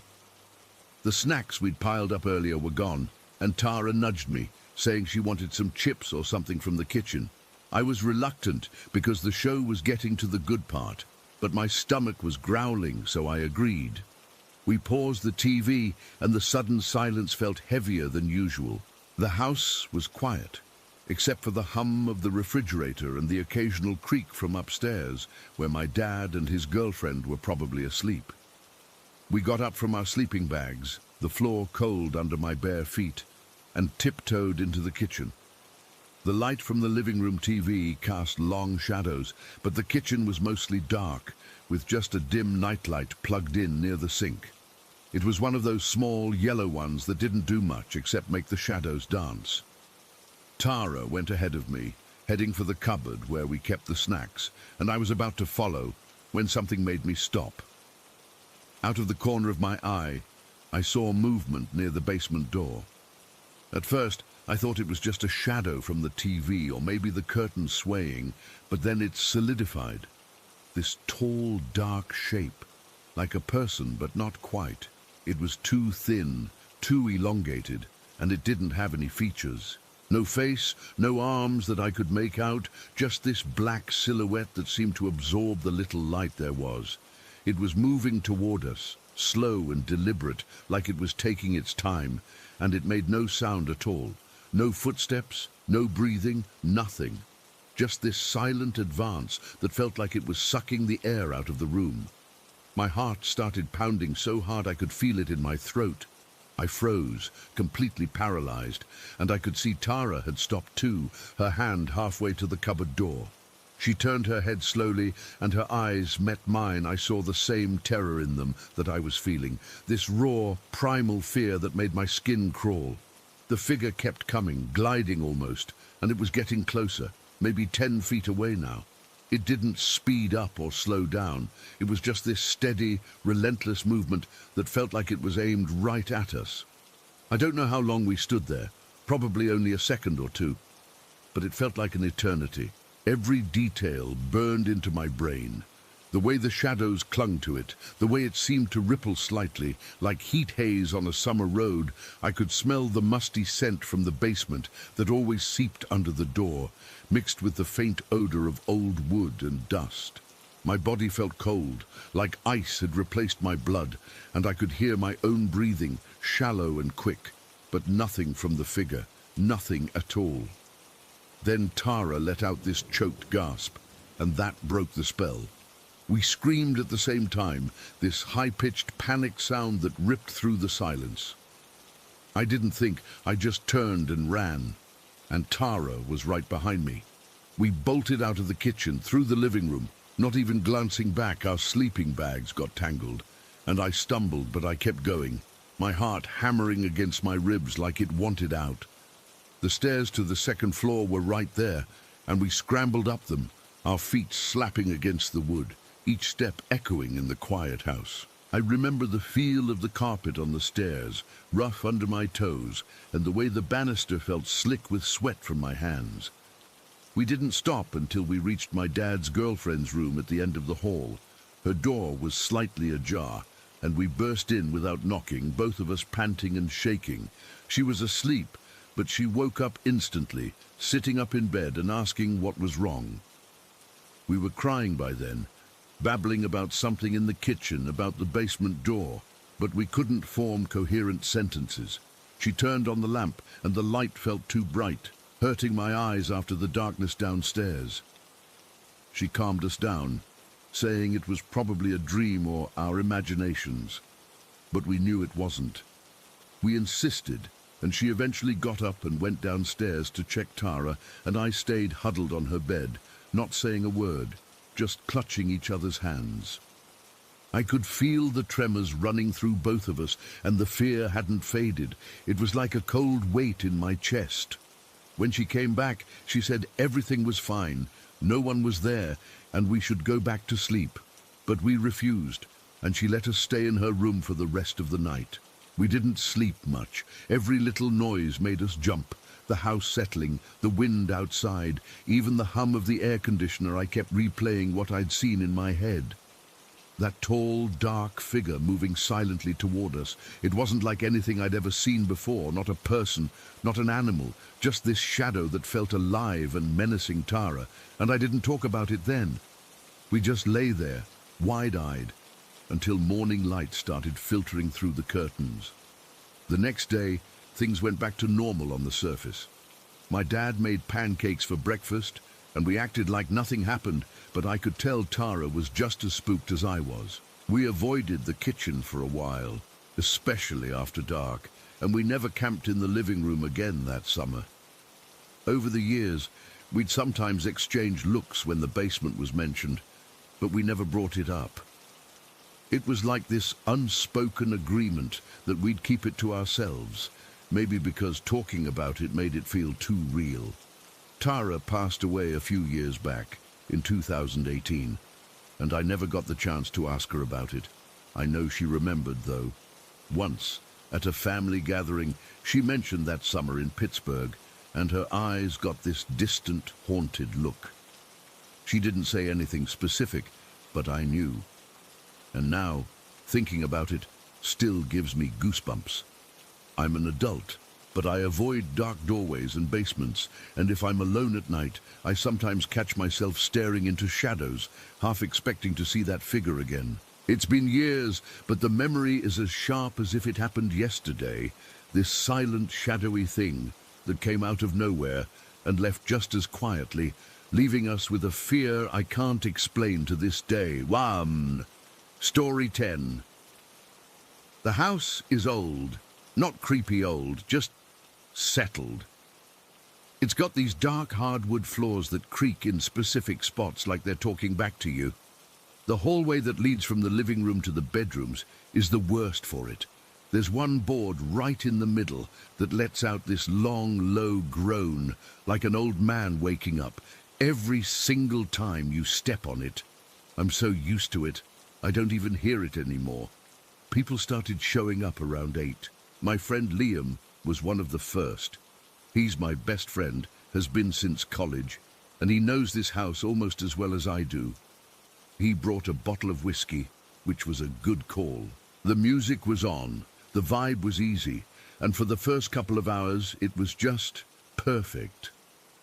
Laughter, the clinking of bottles, the low thrum of a bass line vibrating through the floorboards. I remember feeling a deep, simple kind of happy. This was my home, and it was full of my people. It must have been around 10:30 when things started to wind down a little. The initial burst of energy had passed, and people were splintering off into smaller groups. Some were in the kitchen, some were on the back porch smoking, and a few were still clustered around the speaker in the living room, debating music.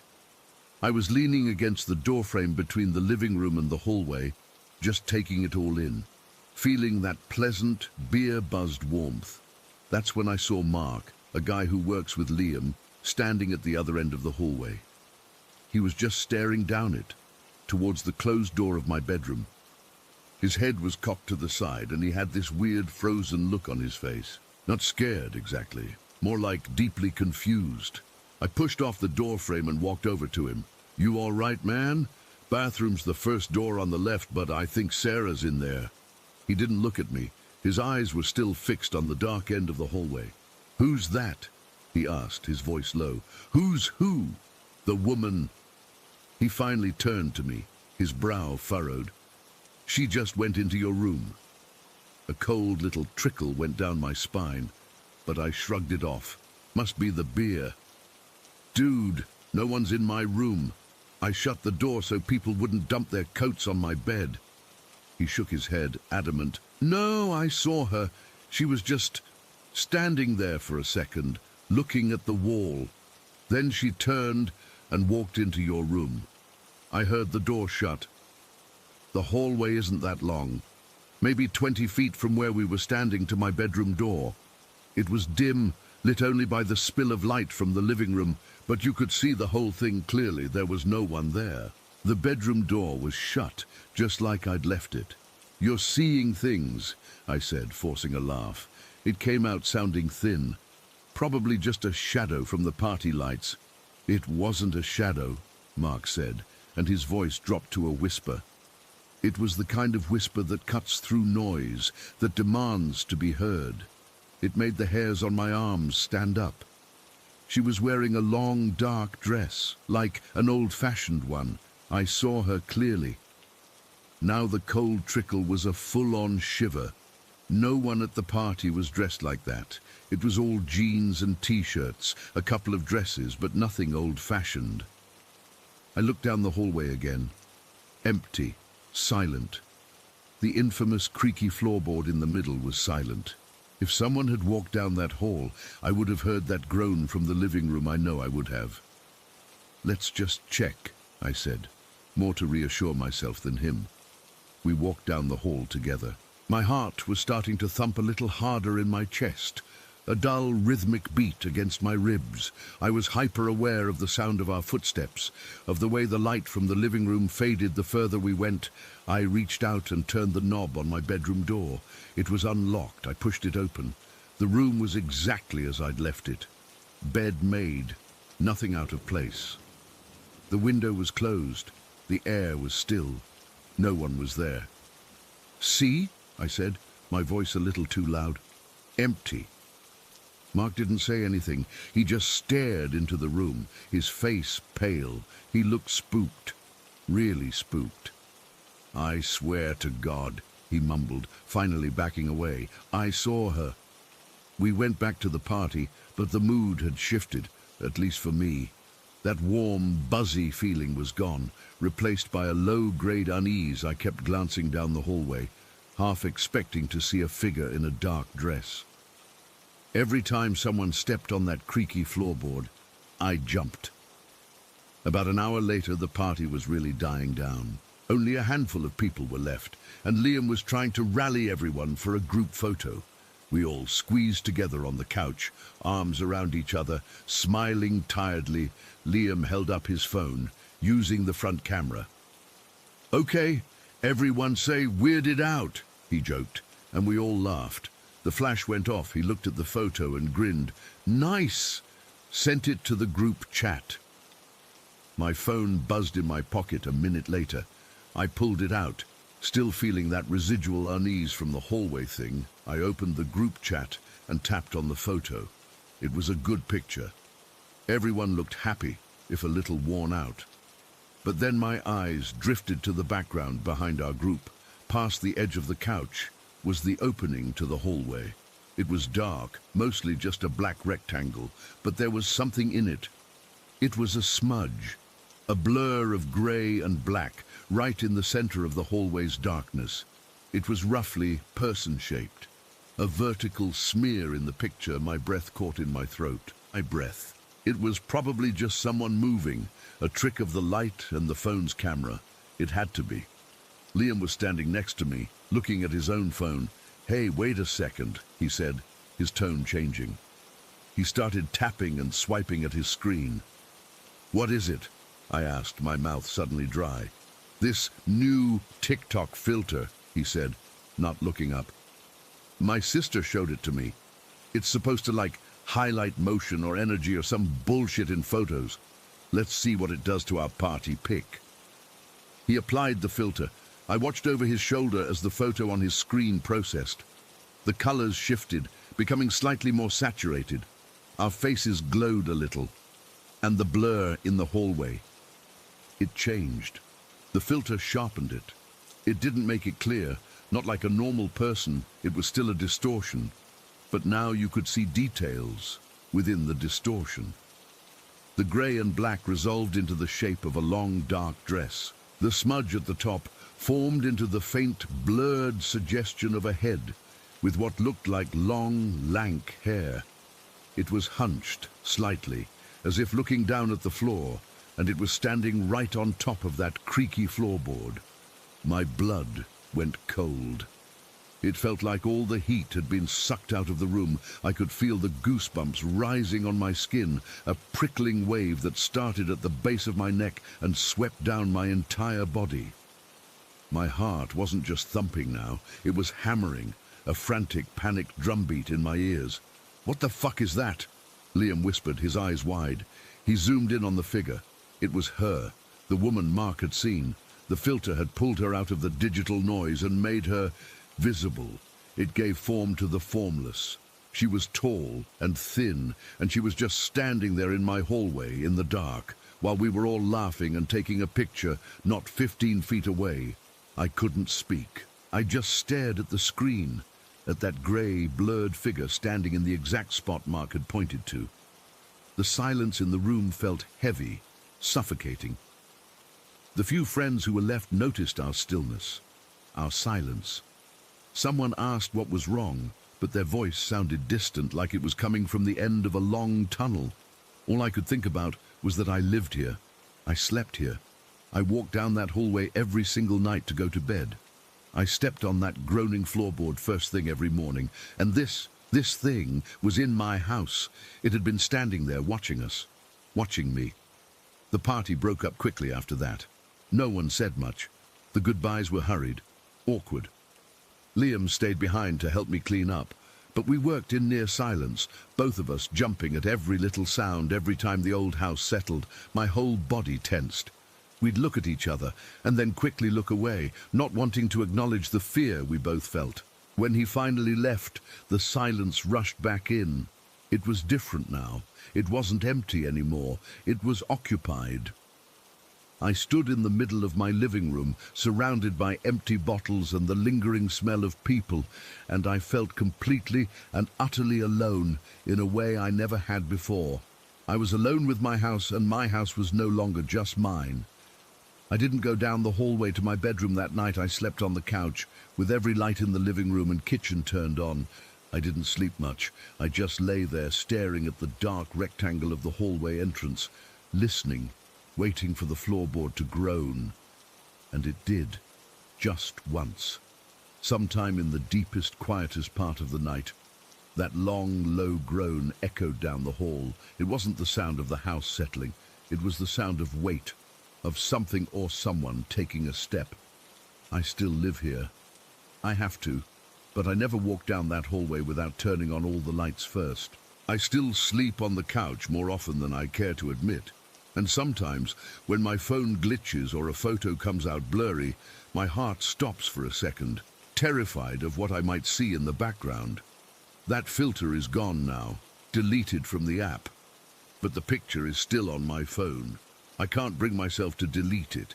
It's the only proof I have that I'm not crazy. It's the proof that the woman is real.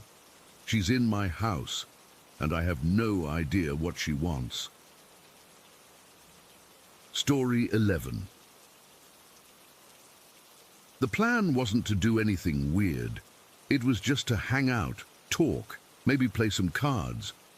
But then someone, I don't even remember who, pulled out this old Ouija board.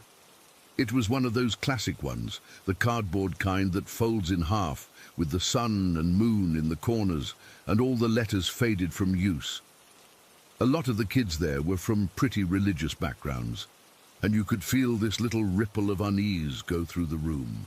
It was a mix of curiosity and that deep-seated Sunday school fear of messing with things you shouldn't.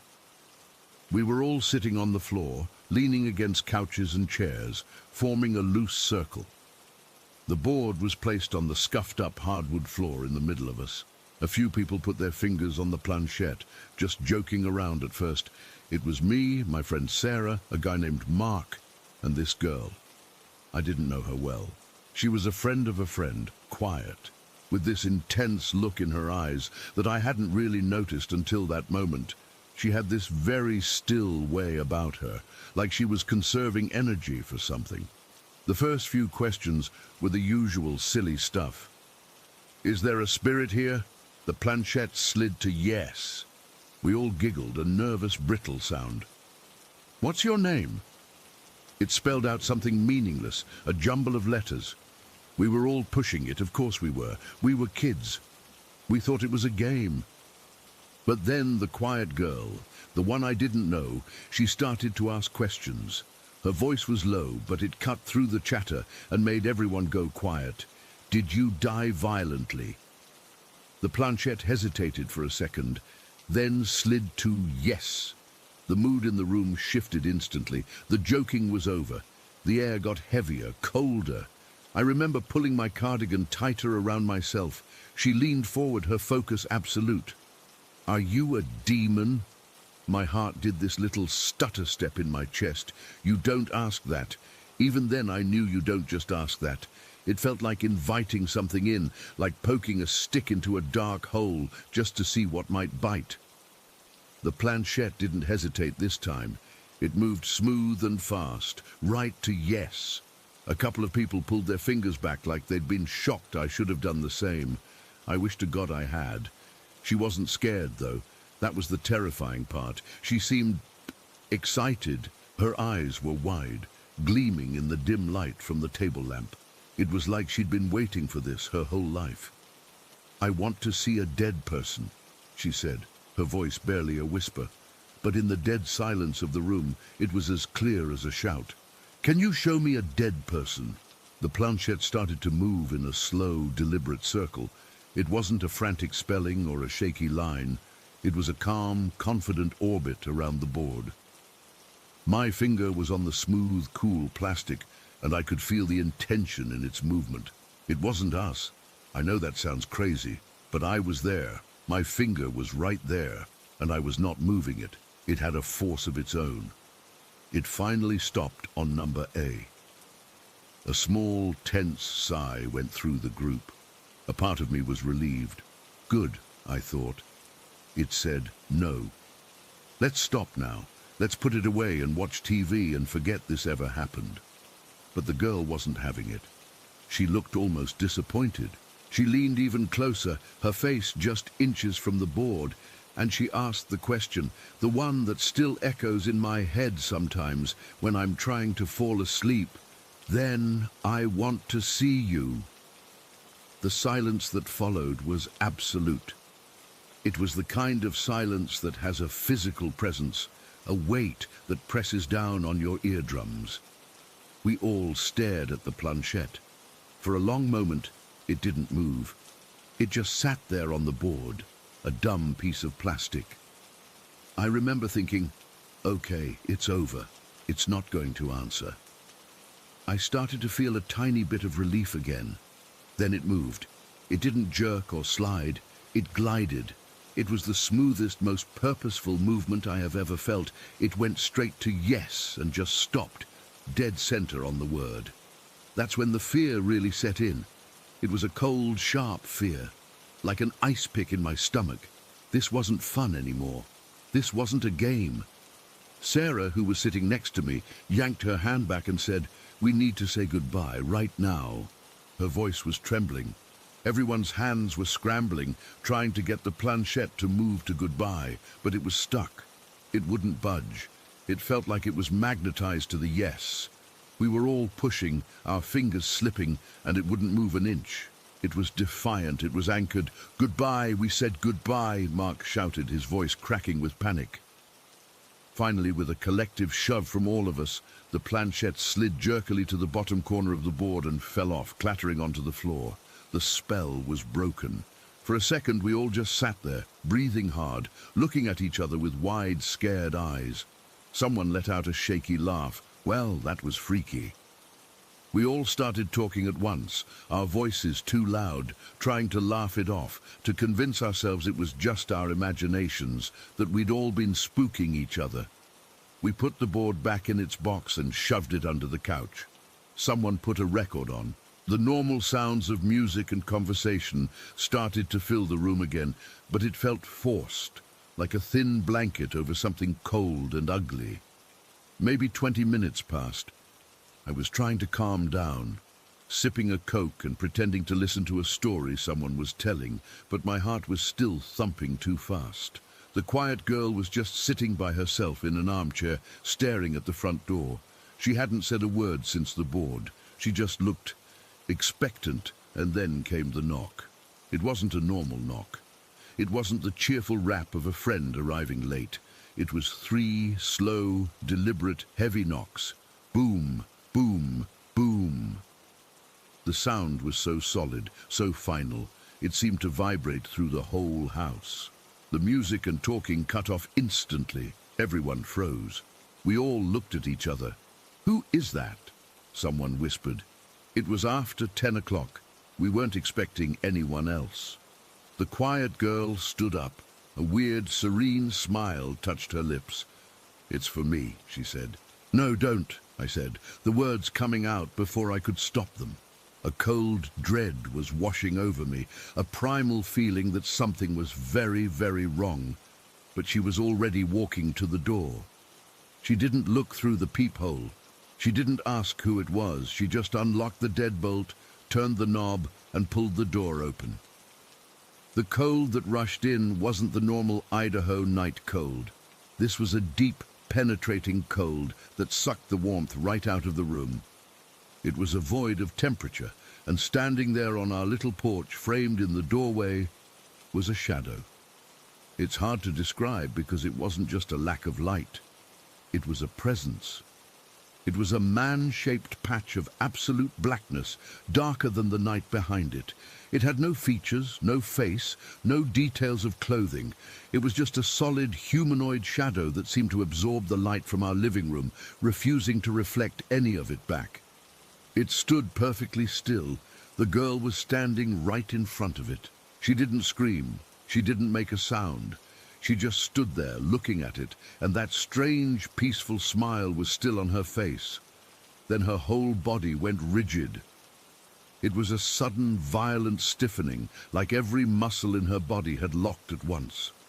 Her arms shot out straight to her sides, her head tilted back, and then she collapsed. It wasn't a faint, it was a drop. She hit the floorboards with a sickening, heavy thud, like a sack of grain. For a second, nobody moved. We were all just staring at the open doorway. The shadow was gone. There was nothing there but the empty, dark porch and the freezing night air. Then the screaming started. Someone screamed, a high, shrill sound of pure terror. That broke the paralysis. We all rushed to the girl. She was on her back, her eyes wide open, staring at the ceiling, but they weren't seeing anything. There was no life in them. Her mouth was slack. Mark, who knew some CPR, knelt down and felt for a pulse on her neck. His face went pale. I don't feel anything. He started doing chest compressions, his movements frantic and desperate. Someone else was crying, sobbing hysterically. Someone else ran to the phone to call an ambulance. I just stood there, frozen a few feet away, my hands clamped over my mouth. I couldn't look away from her face. I couldn't stop feeling that cold. It was still in the room, clinging to everything. I could smell it, a dry, ancient smell, like dust and old stone. The paramedics arrived what felt like a lifetime later. They worked on her right there on our living room floor, with all of us huddled and watching, our faces streaked with tears. They used those paddles, the ones you see on TV, shocking her body, which jolted with each charge but never responded. After a while, one of them looked at the other and just shook his head. They covered her face with a sheet. The police came. They asked a lot of questions. What happened? Was she on any drugs? Did she have a history of heart problems? We told them about the Ouija board. We told them about the knock. We told them about the shadow. They wrote it down. But you could see it in their eyes.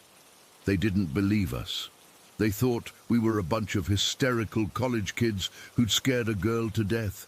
The official cause was a massive heart attack. Sudden cardiac arrest. They said it could happen to young, healthy people sometimes. A pre-existing condition no one knew about, a freak occurrence. I know what I saw. I know what we all felt. That thing at the door wasn't a trick of the light. It was an answer. She asked to see it, and it came. And when it showed itself, the sheer terror of it, the absolute wrongness of its presence, was too much for her heart to take. It stopped it cold. They took her body away. Everyone eventually left, shell-shocked and silent. I spent the rest of the night, and many nights after, huddled on the couch with all the lights on, staring at that front door. I couldn't get the image out of my head. The darkness of the shadow, the whiteness of her face, the sound her body made when it hit the floor. I never touched a Ouija board again. I won't have one in my house. I tell my kids they're not toys, they're not games. They're a way to open a door, and you have no control over what might be waiting on the other side, what might decide to step through when you invite it. That girl invited it. She asked a dangerous question and got a deadly answer. I was there, I saw the whole thing, and sometimes, on the coldest, darkest nights, I still feel that chill from the open doorway, and I remember the shape that stood there, the thing that came because it was asked. Story 12.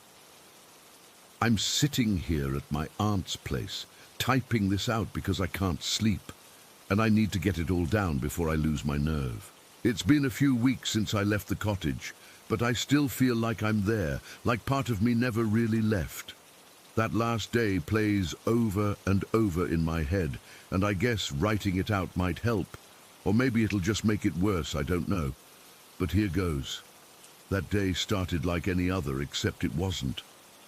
I'd installed the iron fence around the property just 2 nights before, and I remember waking up that morning with this heavy feeling in my chest, like something was pressing down on me. The air in the cottage was cold, way colder than it should have been for early fall, and I could see my breath when I got out of bed. I'd been living there for about 6 months by then, after I inherited my mum's estate and finished college.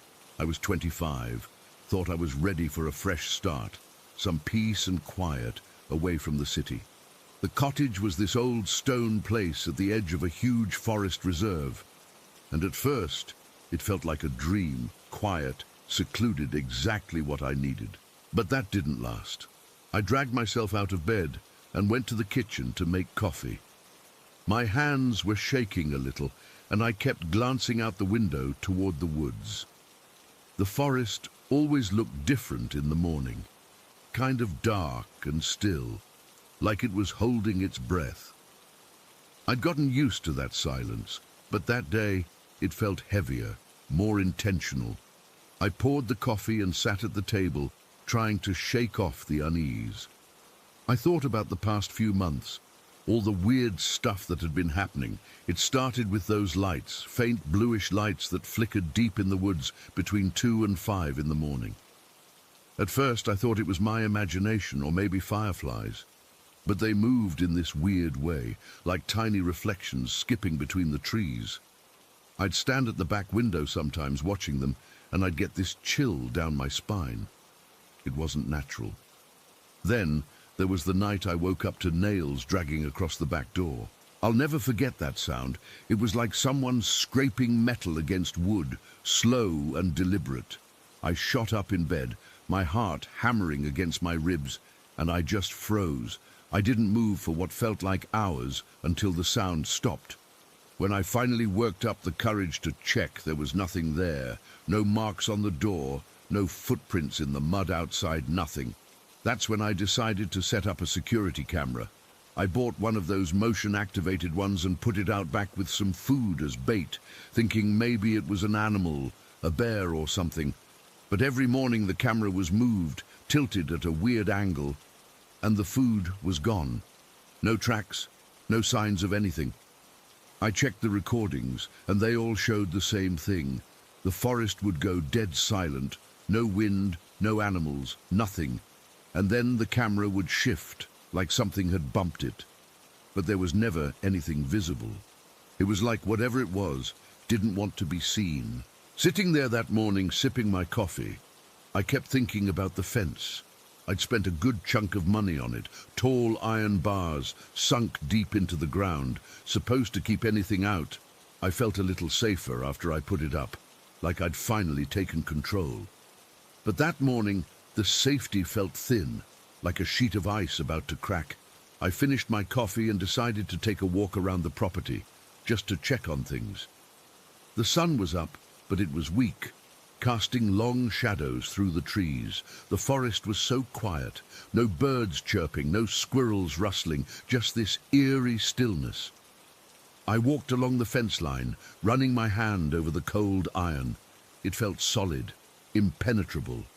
I even laughed at myself a little for being so paranoid, but then I reached the back, near the tree line, and I saw it, a spot where the fence looked off, not broken, just bent slightly, like something had pushed against it. My stomach tightened, and I knelt down to look closer. There were no scratches, no marks, just that subtle warp. I told myself it was probably from the installation, or maybe the ground shifting, but I couldn't shake the feeling that something had been testing it. I spent the rest of the morning trying to distract myself. I cleaned the cottage, read a book, anything to keep my mind off the woods, but every time I looked out the window, I felt like I was being watched. It's hard to describe. It wasn't a person watching me, more like the forest itself had eyes. Around noon, I went outside to sit on the porch. The air was cool and I could smell the damp earth from recent rains. I remembered the first time I saw those bluish lights. It was about a month after I moved in. I'd gotten up to get a glass of water and saw them flickering between the trees. They were so faint, like distant stars, but they moved in this jerky, unnatural way. I stood there for maybe 20 minutes, just watching, until they faded away. I told myself it was probably kids with flashlights or something, but who'd be out in the woods at that hour? And why no sounds? Whenever I saw the lights, the forest went completely silent, like everything was holding its breath. As the afternoon wore on, the unease grew. I kept hearing little noises, a twig snapping, leaves rustling, but when I looked, there was nothing. My skin felt crawly, like ants were marching up my arms. I decided to check the security camera footage from the night before.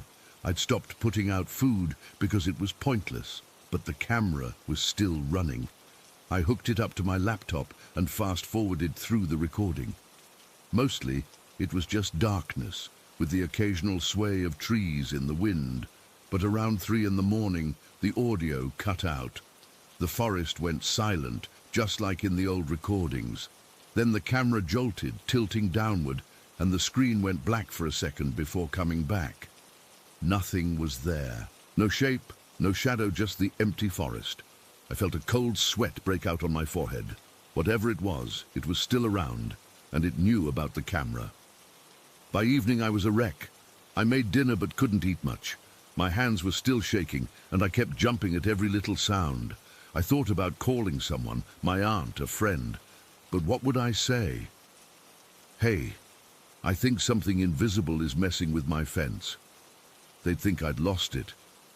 So I just sat there, staring at the walls, waiting for night to fall. When it got dark, I locked all the doors and windows, something I'd been doing for weeks.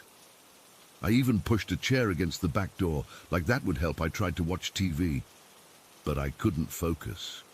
My mind kept drifting back to the nails dragging across the door. The way the sound had seeped into my bones, I must have fallen asleep on the couch, because the next thing I knew, I was jolted awake by a noise. It wasn't the dragging sound this time.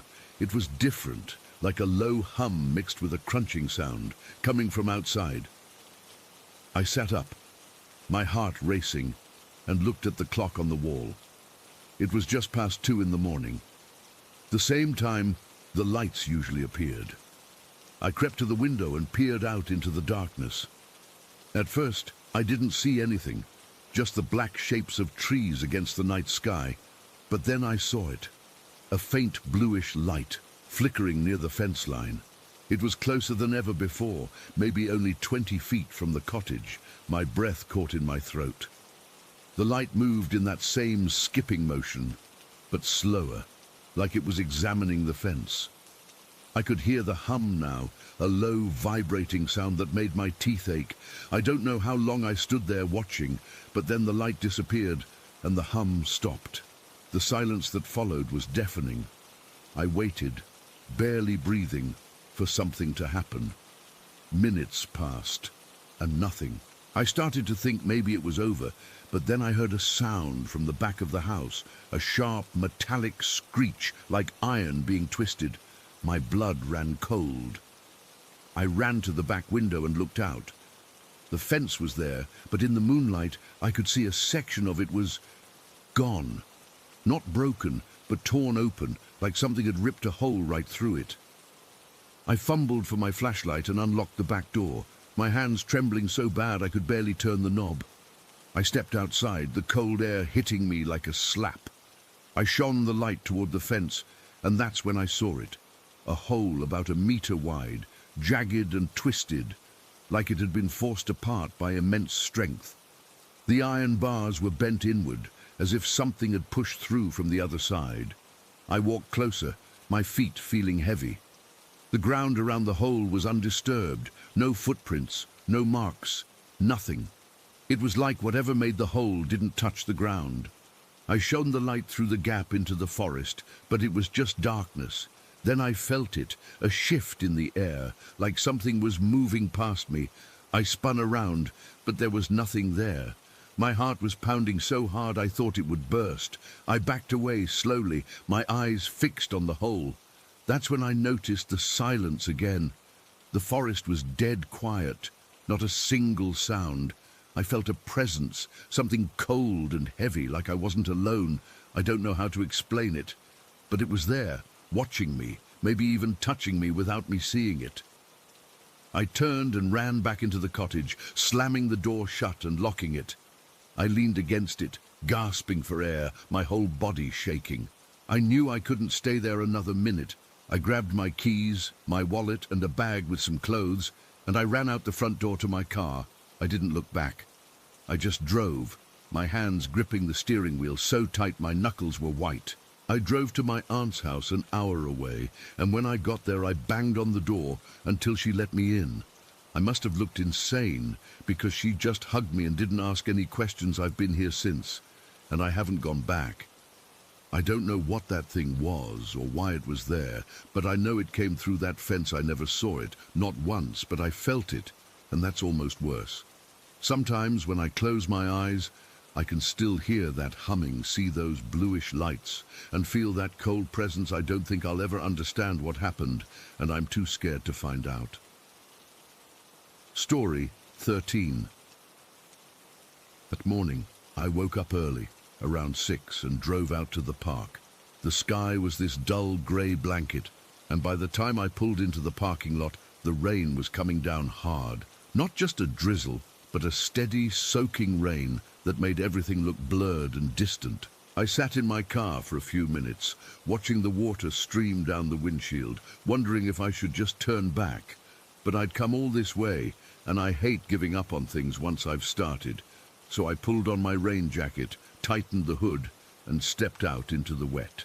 The trailhead was quiet, which wasn't surprising given the weather. I signed the logbook under the little shelter, my hand shaking a bit from the cold, and then I started walking. The Mizzy Lake Trail isn't too tough. It's a loop that takes a few hours with some ups and downs, but mostly it's flattish, winding through dense forest and past a few small lakes. That day, though, everything felt heavier. The rain drummed on the leaves above, a constant rhythmic sound that made it hard to hear anything else. My boots sank into the mud with each step, and I could feel the damp seeping through my pants, even though they were supposed to be waterproof. The air smelled wet and earthy, like rotting leaves and pine, and every now and then a gust of wind would shake water from the trees, sending cold droplets down my neck. I walked for what felt like a long time, maybe an hour or so, just pushing through. My mind was wandering, thinking about work, about stuff I needed to do at home, about how stupid I was for being out here in this weather. But then, as I got closer to Silent Pond, something changed. It wasn't gradual, it was sudden, like stepping through an invisible wall. One moment I was just wet and uncomfortable, and the next the temperature plummeted. I mean, it dropped so fast it stole my breath. I actually gasped, my lungs tightening from the shock. I could see my breath fogging in front of me, little white puffs that hung in the air for a second before disappearing. That's when I really started to feel scared, because it was May, and even with the rain, it shouldn't have been that cold. I'd been hiking in Algonquin for years, and I've never felt anything like it. It was like someone had flipped a switch, and the world went from chilly to freezing. I slowed down, my heart beating faster. The rain was still falling, but now it felt sharper, almost like needles on my skin. I pulled my jacket tighter, but it didn't help much. That's when I saw her, a young girl just standing there by the edge of the trail, near Silent Pond. She was maybe 8 or 9 years old, with dark hair that was soaked and stuck to her face. She wasn't wearing any rain gear, just a thin, light-colored dress that was plastered to her skin, and she was trembling so hard I could see it from where I stood. Her arms were wrapped around herself, and she had this blank, distant look in her eyes, like she wasn't really there. My first thought was, where are her parents? I hadn't seen anyone else on the trail all morning, and it didn't make sense for a kid to be out here alone, especially in this weather. I walked closer, my boots squelching in the mud, and called out to her, "Hey, are you okay?" My voice sounded weird, strained, like it was being swallowed by the rain and the cold. She didn't say anything, just kept shivering, her teeth chattering audibly. I moved a bit closer, careful not to startle her. "Are your parents ahead on the trail?" I asked, trying to keep my tone gentle. She nodded slowly, her eyes fixed on something behind me, or maybe nothing at all. It was a small, hesitant nod, but it was enough to make me think she understood. But in the back of my mind, I was screaming that I hadn't seen anyone, not a soul, since I started. The trail was empty, and I'd been paying attention. Still, I couldn't just leave her there, freezing and alone. I swung my backpack off my shoulders, my fingers numb and clumsy from the cold. I fumbled for the spare poncho and the emergency blanket, my hands shaking almost as much as hers. "Here," I said, holding them out. "Put this on. It'll help you warm up."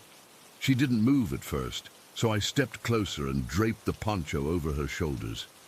It was one of those cheap, disposable ones, bright yellow and crinkly. I unfolded the emergency blanket. It was silver and reflected the dim light weirdly, and wrapped it around her, tucking it in like a shawl. She felt ice cold to the touch, her skin pale and waxy. She still didn't speak, but she looked at me for a second, and I saw something in her eyes. Gratitude, maybe, or fear, I couldn't tell. Then she looked away, back toward the pond. "We should catch up to your parents," I said, trying to sound reassuring. "Let's walk together, okay?" I turned to lead the way, taking a couple of steps forward on the trail. I remember glancing back to make sure she was following, and she was right there, just a few feet behind me, the yellow poncho standing out against the gray-green of the forest. Then I faced forward again, scanning the path ahead for any sign of other people. The rain was still coming down, and the cold was biting into my bones. I took maybe 3 or 4 more steps, my boots sinking into the mud, and then I looked back again. She was gone. Just like that. Vanished. 1 second she was there, and the next, nothing. I stopped dead in my tracks, my heart hammering against my ribs. I spun around, my eyes darting everywhere. "Hello!" I called out, my voice rising with panic. "Where did you go?" But there was no answer. Just the sound of the rain and the wind rustling the trees. I scanned the area. There was no place to hide. The trail was narrow here, bordered by thick undergrowth and trees on one side, and on the other, the dark, still water of Silent Pond. The pond was murky, with fallen logs and reeds along the edge, but no sign of movement, no ripples, no splashes, nothing. I walked back to where I'd last seen her, my legs feeling weak. The ground was muddy, but there were no footprints besides mine. It was like she'd never been there at all. I started calling out louder, my throat tight. "Hey, can you hear me?" I pushed through the bushes, peering into the trees, but it was dense and shadowy, and I couldn't see more than a few feet in. The cold was still intense, making my fingers ache and my breath fog. I checked the pond's edge, half expecting to see something, but there was nothing. Just dark water and the rain hitting the surface with little plinks. My mind was racing. Maybe she'd run off, but where? The trail was straight here, and I would have seen or heard her. Maybe she'd fallen in the water, but there was no splash, no disturbance. It didn't make sense.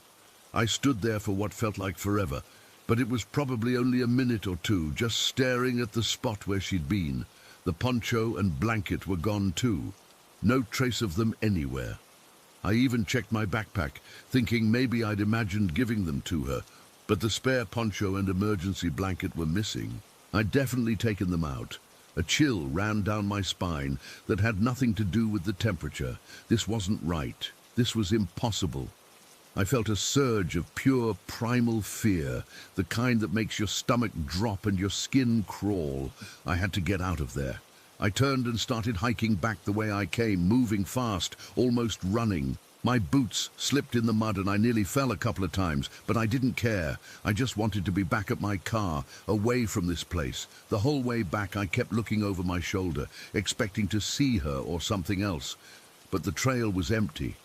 The cold seemed to lessen as I moved away from Silent Pond, but the fear didn't. It clung to me like a second skin. My thoughts were a jumble. Had I hallucinated it? Was it some kind of trick of the light? But no, I'd felt her. I'd touched her skin. I'd seen her trembling. It was real.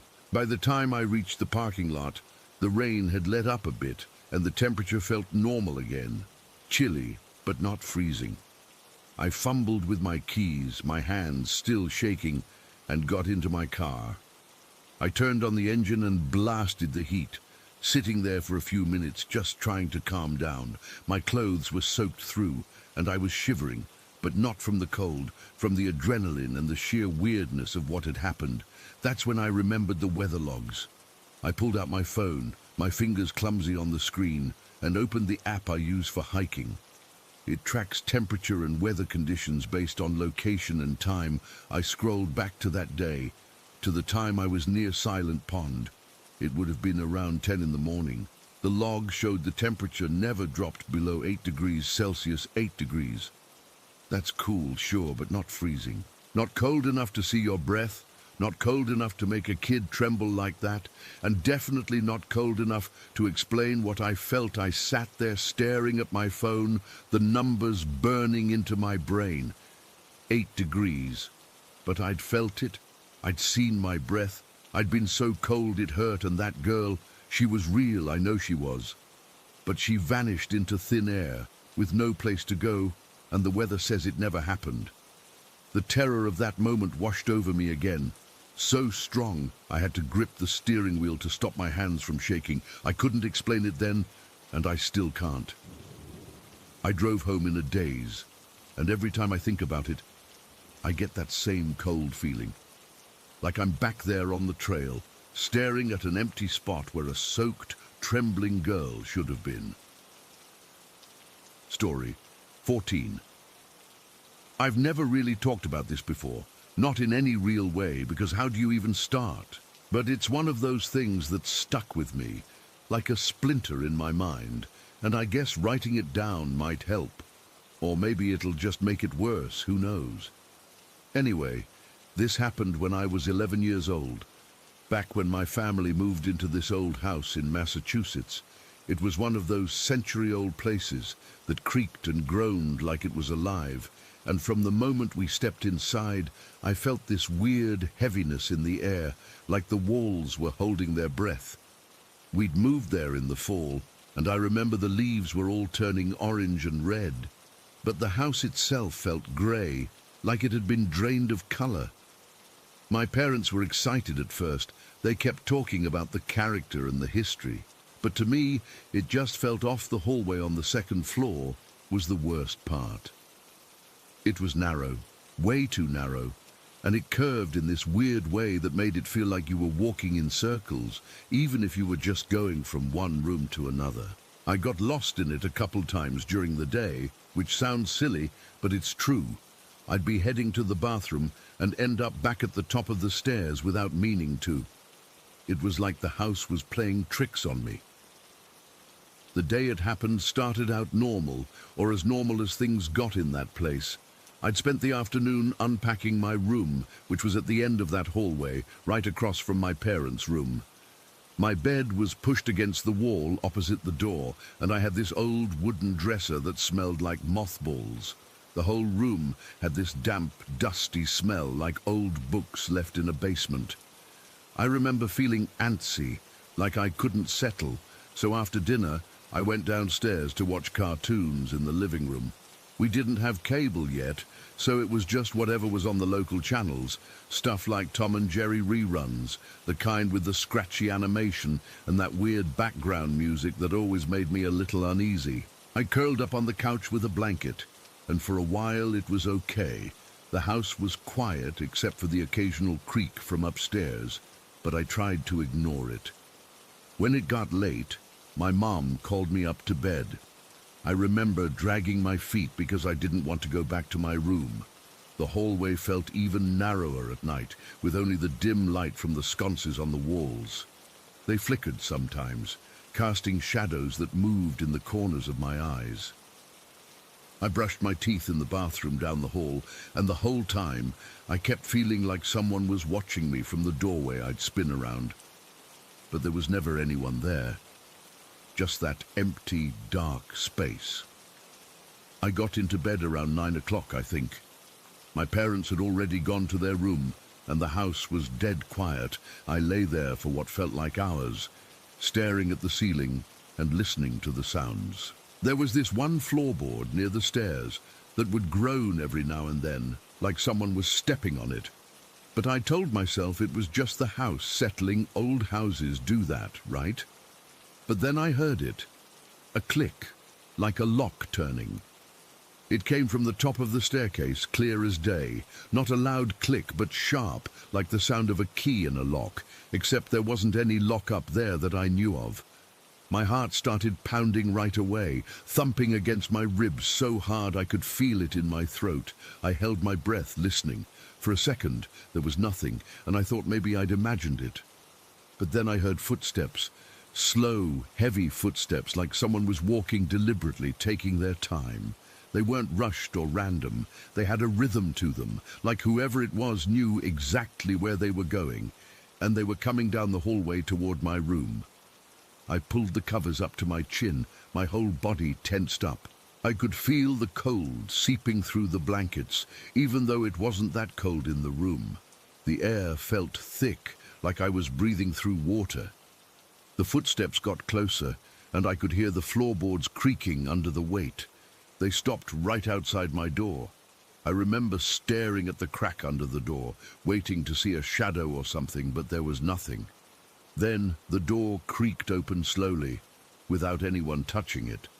I didn't see a hand or anything. It just swung inward, and standing there was this figure. It was tall, really tall, almost touching the ceiling, and it was solid black. Not like a shadow, but like a hole in the world, absorbing all the light around it. It had no features, no face, no eyes, no mouth, but I could feel it staring at me. This intense, heavy stare that made my skin crawl. I was frozen. I couldn't move, couldn't scream, couldn't even breathe properly. My lungs felt like they were filled with ice. The figure just stood there at the foot of my bed, not moving, but its presence was overwhelming. It felt like the air was being squeezed out of the room, and I started to feel dizzy.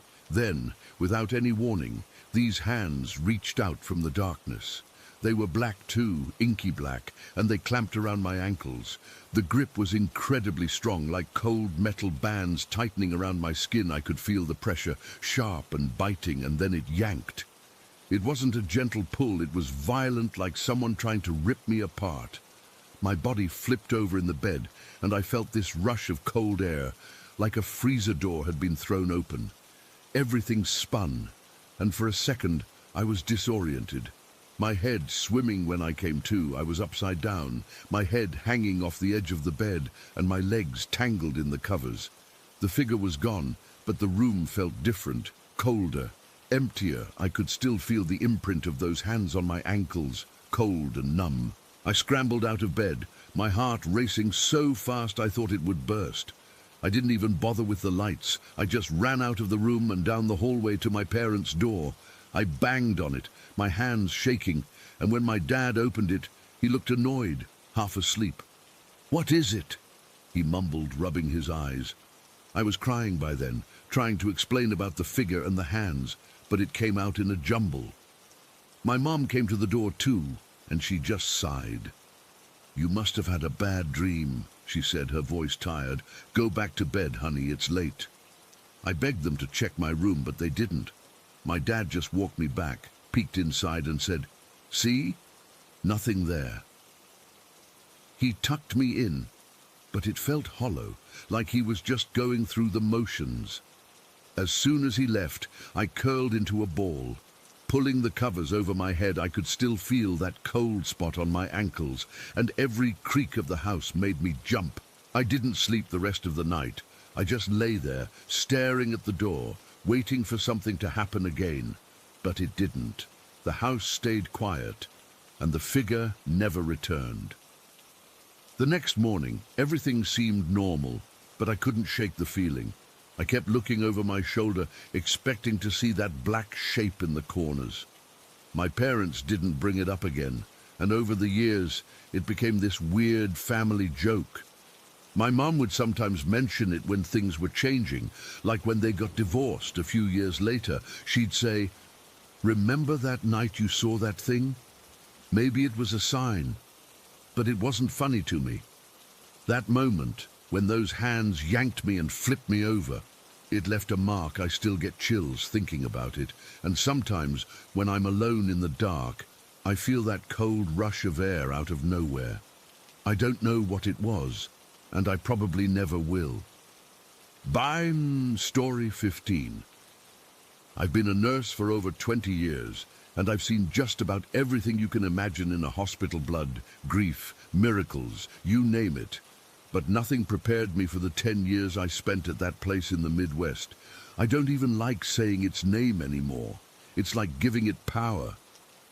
For a decade, I clocked in and out of a building that felt less like a place of healing and more like a tomb with lights on. The air was always thick, heavy, like you were breathing in something old and sad. Most days, you could ignore it, focus on the patients, do your job. But there was one day, a Thursday, I think, because the week was dragging and the energy felt especially low, that changed everything. That was the day I decided I couldn't stay another minute. It started like any other shift. I rolled in around 7 in the morning, the sky still dark this time of year, and the parking lot was mostly empty, except for a few other early birds. The hospital loomed ahead, its windows like dead eyes staring back at me. I'd been there so long, I didn't even notice the creepiness most days, but that morning something felt off right from the start. The automatic doors slid open, and a wave of that stale, cold air hit me, the kind that seeps into your bones and doesn't let go. I remember shrugging it off, telling myself it was just the weather, or maybe I was tired. But deep down, I knew it was more. My unit was on the 3rd floor, medical surgical, where things were usually busy but manageable. That day, though, the hallway felt longer, darker, like the lights were dimmer than usual. I headed to the nurses' station to get report from the night shift. The charge nurse, a guy I'd worked with for years, looked pale, like he hadn't slept. He kept glancing over his shoulder toward the end of the hall, where the old storage rooms were. When he handed me the patient list, his hand was shaking a little. I didn't ask why. We all had our reasons for being jumpy in that place. Rumors floated around for years about things happening, monitors flicking on by themselves, crash carts rolling when no one was near them, even a cross in one of the patient rooms that supposedly shot off the wall once. Most of us laughed it off, called it stress or bad wiring, but after a while, you stop laughing. After report, I started my rounds. The first few patients were fine, elderly folks, some post-op, nothing out of the ordinary. But as I moved down the hall, I felt that familiar prickling on the back of my neck, like someone was watching me. I turned around a couple times, but the hallway was empty. It was quiet, too quiet for a hospital floor. Usually there's beeping, voices, something. But that morning it was hushed, like the building was holding its breath. Around 9 o'clock, I went into room 302 to check on Mr. Henderson, a sweet old man with pneumonia. His monitor was off, which was weird because it should have been on for vitals. I reached to turn it on, and before I even touched it, the screen lit up by itself. Not like it booted up slow, but snapped on, bright and sudden, showing his heart rate flatlining for a second before jumping back to normal.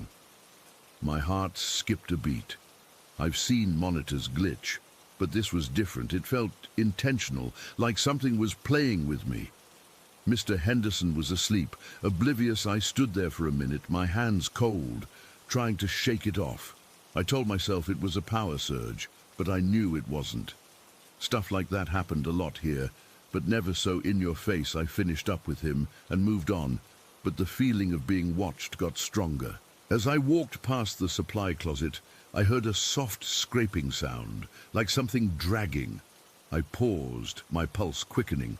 Part of me wanted to ignore it. That was the unspoken rule: don't investigate, pretend it's nothing. But curiosity got the better of me. I cracked the door open and peeked inside. Dark, shelves lined with boxes, nothing moving. But the air was ice cold, and I swear I saw a shadow shift in the corner. Not a person shadow, just a patch of darkness that seemed to pull away from the wall. I shut the door fast, my breath catching. Stupid, I thought, just my imagination. But I couldn't shake the chill that ran down my spine. Back at the nurse's station, I tried to focus on charting, but my mind kept drifting.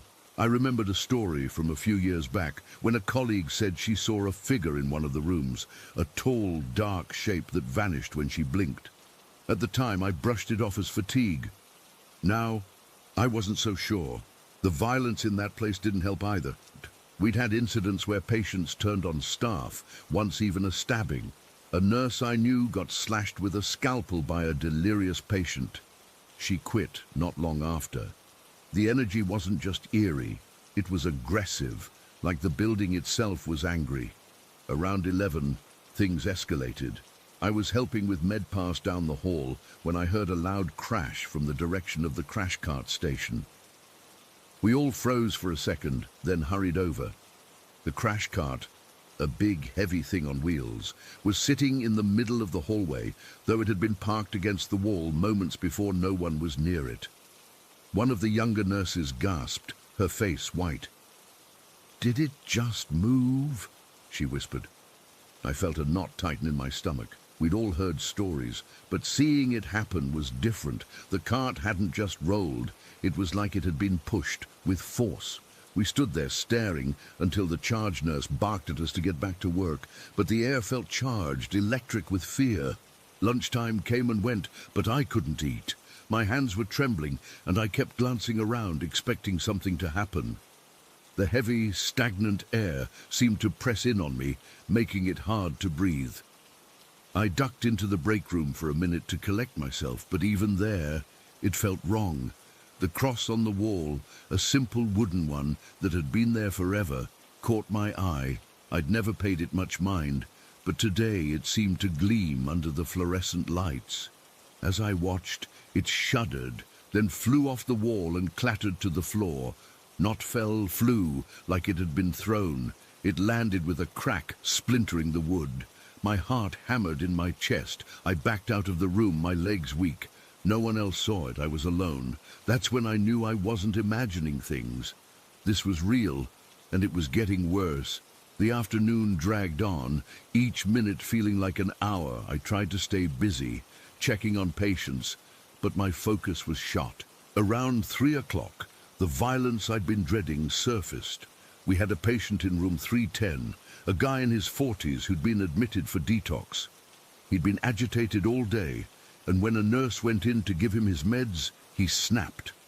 I heard shouting from down the hall, and by the time I got there, he had her pinned against the wall, a piece of broken plastic from a tray in his hand. He was stabbing at her, wild-eyed. We rushed in, along with security, and managed to pull him off.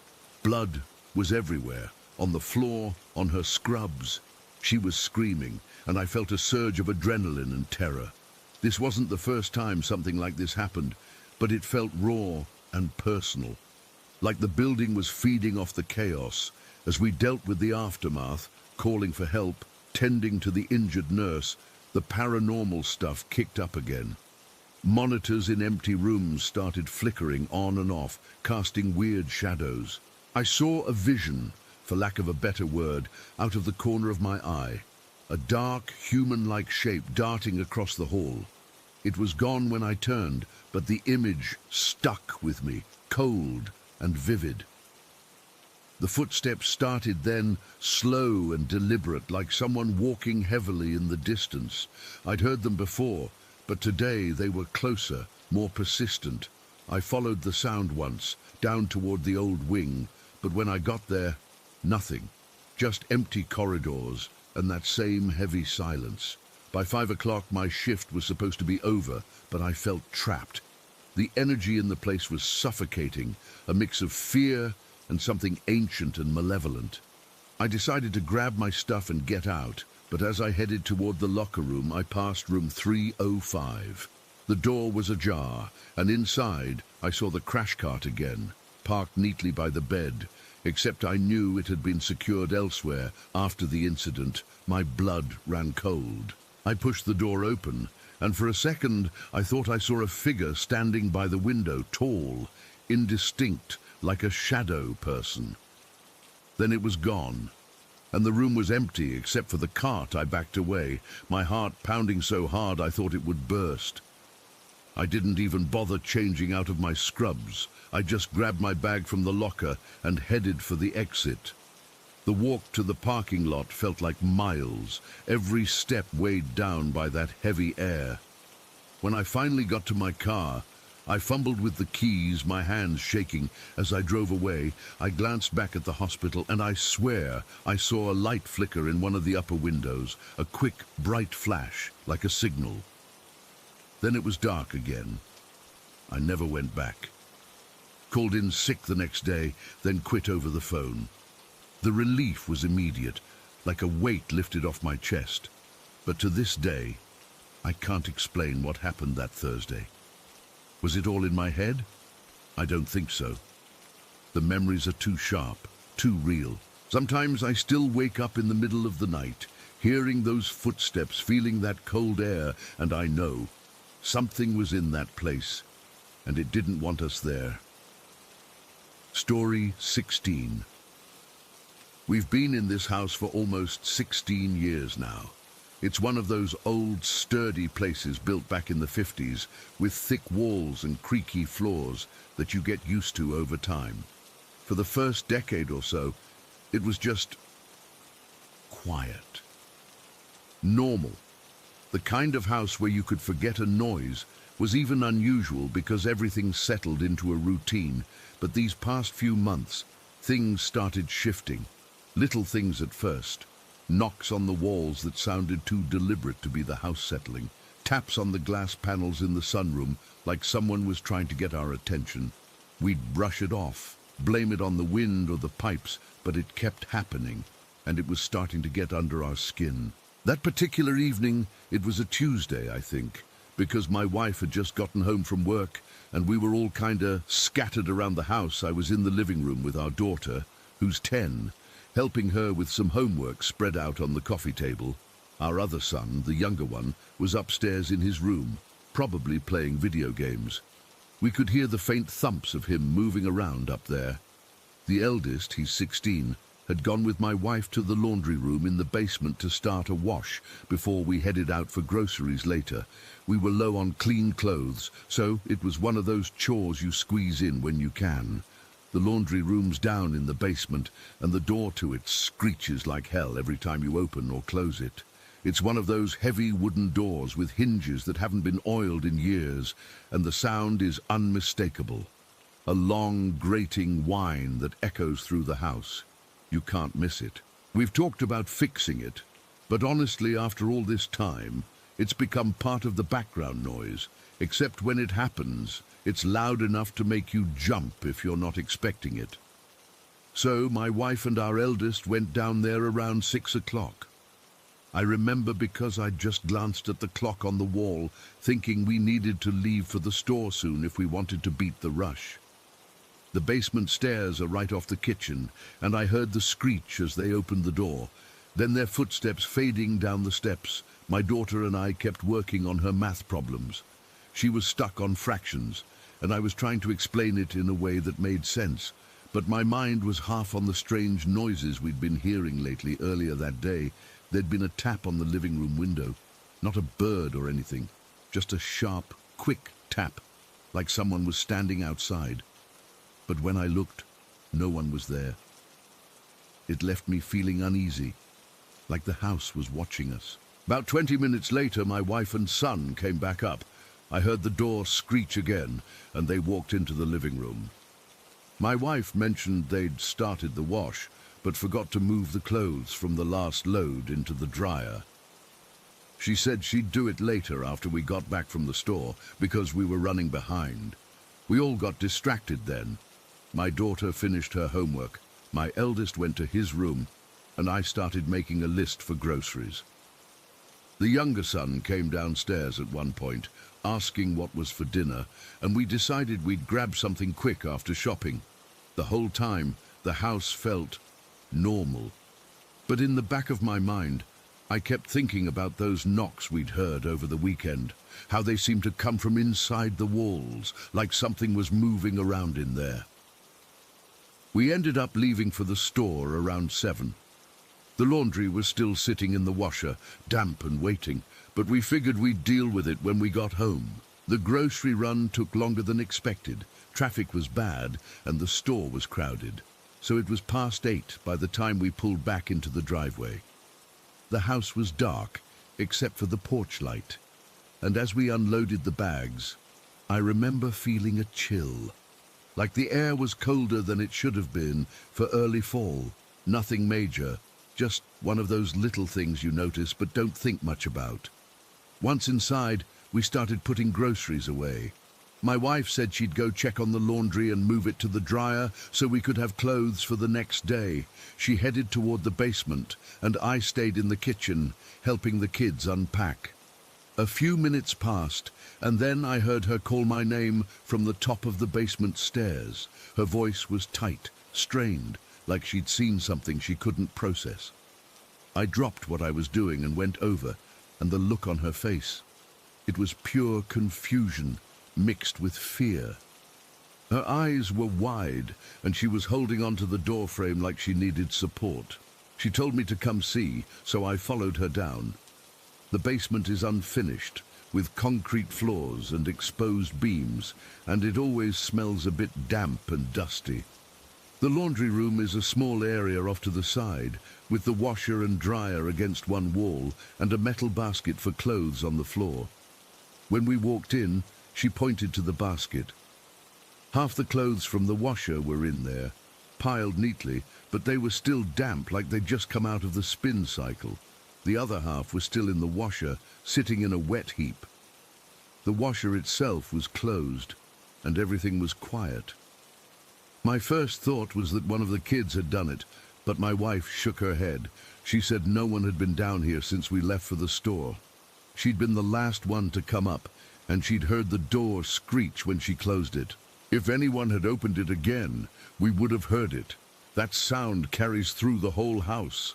I asked if she was sure, and she nodded, her hands trembling a little. I checked the door myself. It still screeched when I pulled it open and shut it. There's no other way into the laundry room, no windows big enough for someone to climb through, and the only entrance is that door. We stood there for a minute, just staring at the clothes. They were arranged in the basket almost too neatly, like someone had taken the time to fold them or at least place them carefully. But they were damp to the touch, cold and clammy. I reached out and felt them. The moisture was real, seeping into my fingers, and it sent a shiver up my spine. This wasn't something that could have happened by accident. The washer hadn't been run again. The dial was still set to the cycle we'd used earlier. If the clothes had been moved by one of us, why only half? And why were they damp, like they'd been taken out mid-cycle? I called up to the kids, asking if any of them had gone down to the basement while we were out. They all said no. The eldest was in his room the whole time. The younger one was with him, and our daughter had been with me. We even checked with them separately to make sure no one was covering for someone else, but they all seemed genuinely confused. My wife's face was pale, and she kept rubbing her arms like she was cold. We both knew what this meant. Someone, or something, had been in here while we were gone. But that was impossible. The door screeches, and we would have heard it if it opened, unless it didn't make a sound this time. But that's not how physics works, right? Hinges don't just stop squeaking for no reason. We decided to search the basement, even though it felt pointless. It's not a big space, just the laundry room, a storage area with some old boxes, and a corner where we keep tools. Nothing was out of place.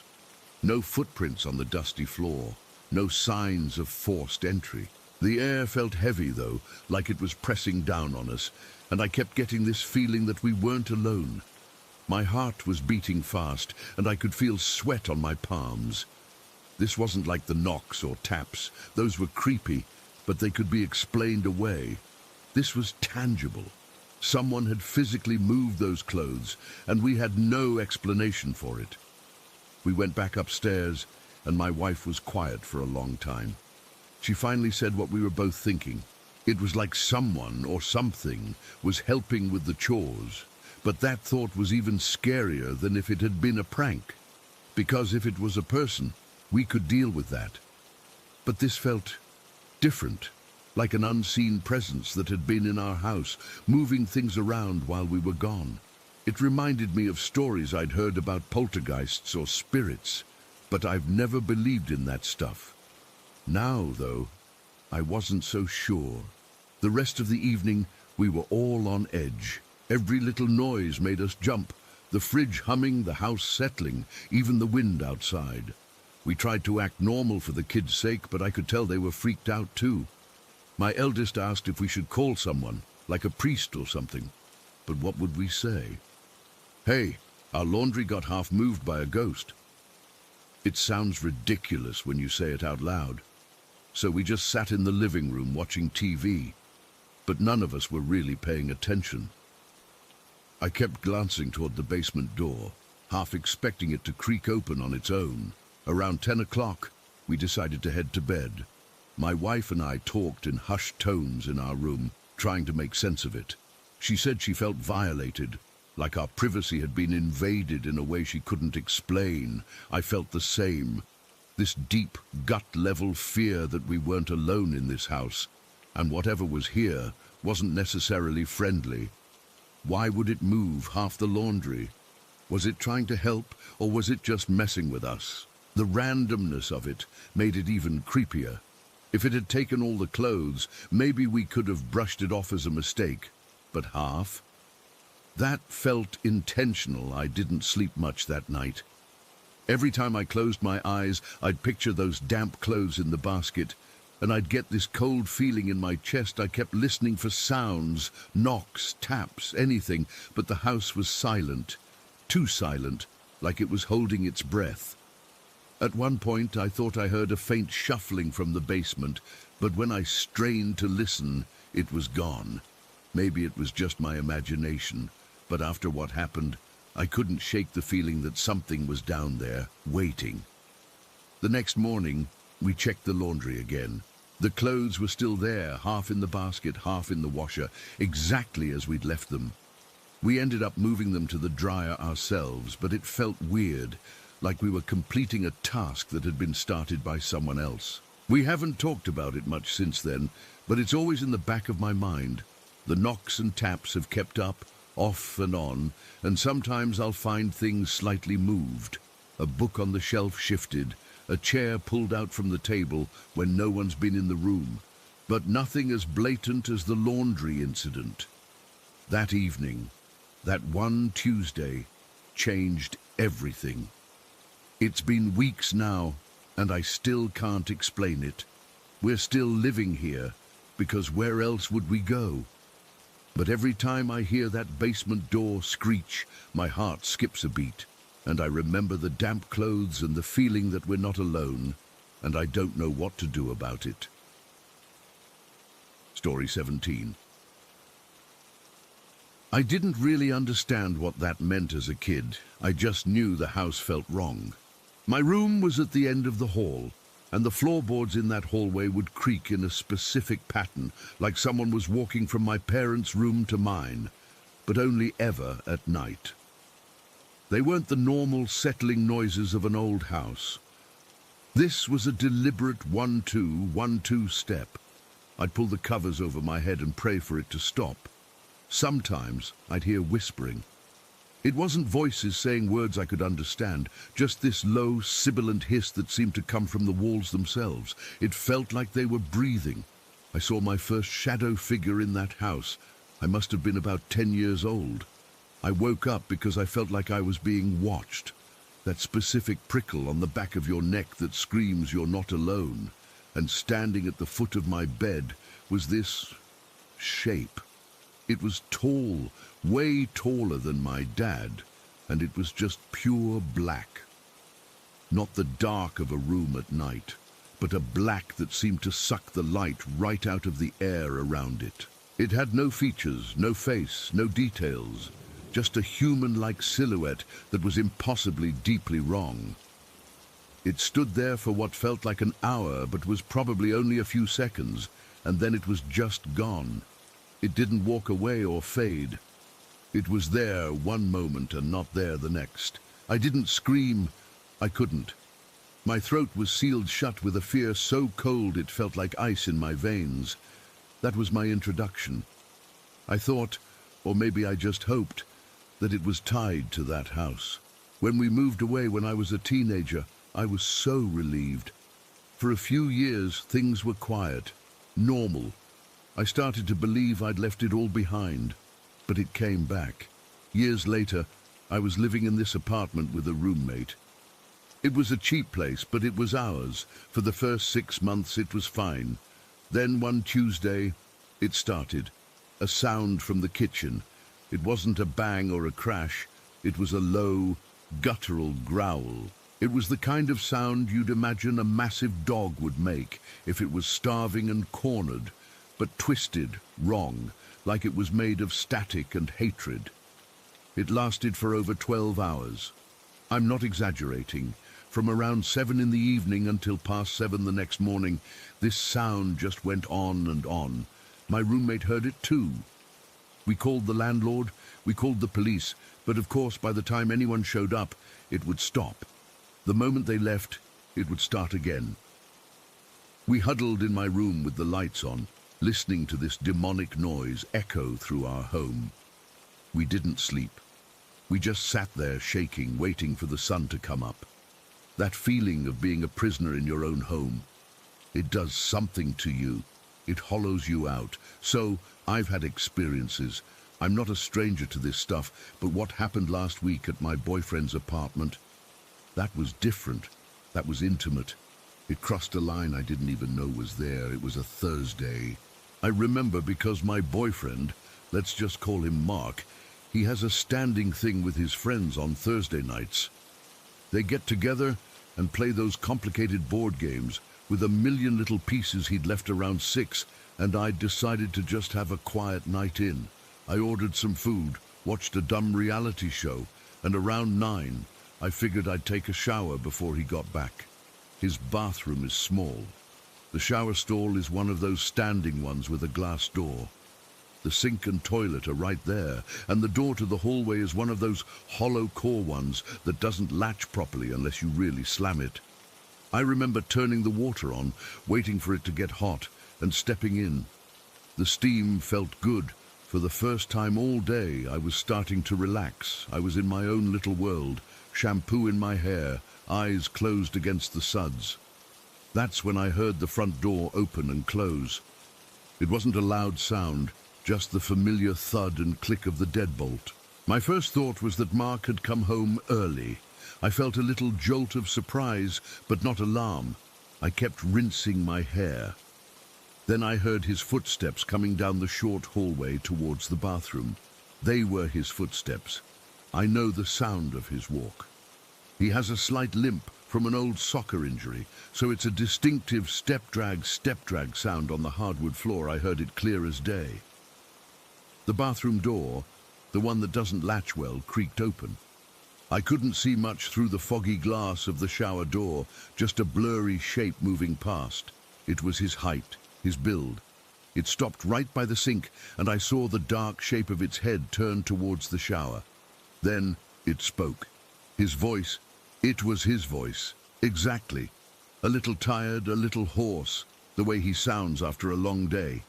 "Hey, sweet pea," it said.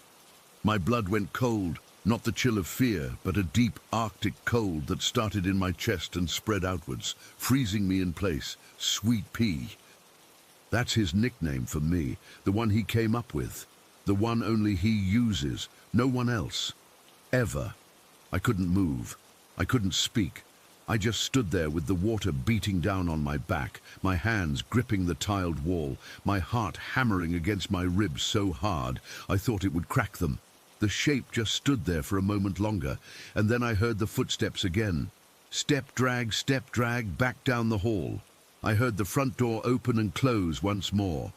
The silence that followed was worse than the sound. It was thick and heavy, pressing in on me from all sides. I stood in that shower for I don't know how long, just shaking. The hot water ran out eventually, and the cold spray was what finally shocked me into moving. I fumbled with the knob, turning it off. My hands were trembling so badly I could barely manage it. I pushed the shower door open, the metal screeching in the sudden quiet. The bathroom was full of steam, the mirror completely fogged over. I didn't bother wiping it. I didn't want to see my own terrified face. I grabbed my towel and wrapped it around myself, my eyes fixed on the bathroom door. It was closed. I knew it hadn't been properly latched when I came in. I always forget. But now it was shut. I crept to the door, my bare feet cold on the tile. I pressed my ear against it, listening. Nothing. No TV, no sounds of someone moving around in the kitchen. Just the hum of the refrigerator from down the hall. I took a deep, shuddering breath and slowly turned the knob. The hallway was dark and empty. I flipped the light switch, flooding the narrow space with a harsh yellow light. Nothing. I walked down the hall, my body tense, ready to run or scream or both. The living room was empty. The kitchen was empty. The front door was locked. The deadbolt was thrown, the chain was on. I checked them both with my own hands, my fingers tracing the cold metal. He couldn't have come in and left that quickly. And even if he had, why would he just say one thing and leave? It made no sense, but the logical part of my brain was just a tiny, flickering candle in a hurricane of primal fear. I knew what I had heard. I knew what I had seen. I went back to the bathroom and got dressed as fast as I could, not even bothering to dry my hair properly. I sat on the couch in the living room with every single light in the apartment turned on, and I waited. I didn't look at my phone. I didn't turn on the TV. I just sat there listening to the silence, waiting for Mark to come home for real. When I finally heard his key in the lock, a proper noisy turn of the bolt, I almost screamed. The door opened and he walked in, looking tired but happy, his game bag slung over his shoulder. "Hey," he said, dropping his keys in the bowl by the door. I didn't say hey back. I just stared at him, my hands clenched into fists in my lap. He looked at me and his smile faded. "You okay? You look like you've seen a ghost." I swallowed, my throat dry as dust. Did you come home earlier?" He frowned, confused. "Earlier? No, I just got here. Game night ran late, remember?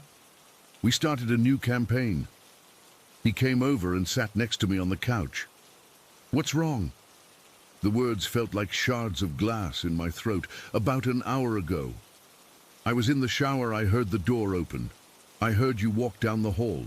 Your footsteps. With the limp. The bathroom door opened. Someone stood by the sink and said," I had to force the nickname out. It said, "Hey, sweet pea." The color drained from his face. It wasn't a gradual thing. It was instant, like someone had pulled a plug. All the warmth and life just vanished from his cheeks, leaving behind a pale, waxy mask. His eyes, which had been soft with concern, went wide and fixed on a point somewhere past my shoulder, looking into the hallway towards the bathroom. He didn't speak for a long time. He just sat there, staring. When he finally looked back at me, his eyes were haunted. "I've seen it too," he whispered. His voice was rough. "In the same spot, by the sink." My breath hitched. What? What is it?" He shook his head slowly, his gaze dropping to the floor. "I don't know what to call it. It's not a person. It's tall and dark, like a shadow, but solid. It just stands there. I saw it once, about a month after I moved in.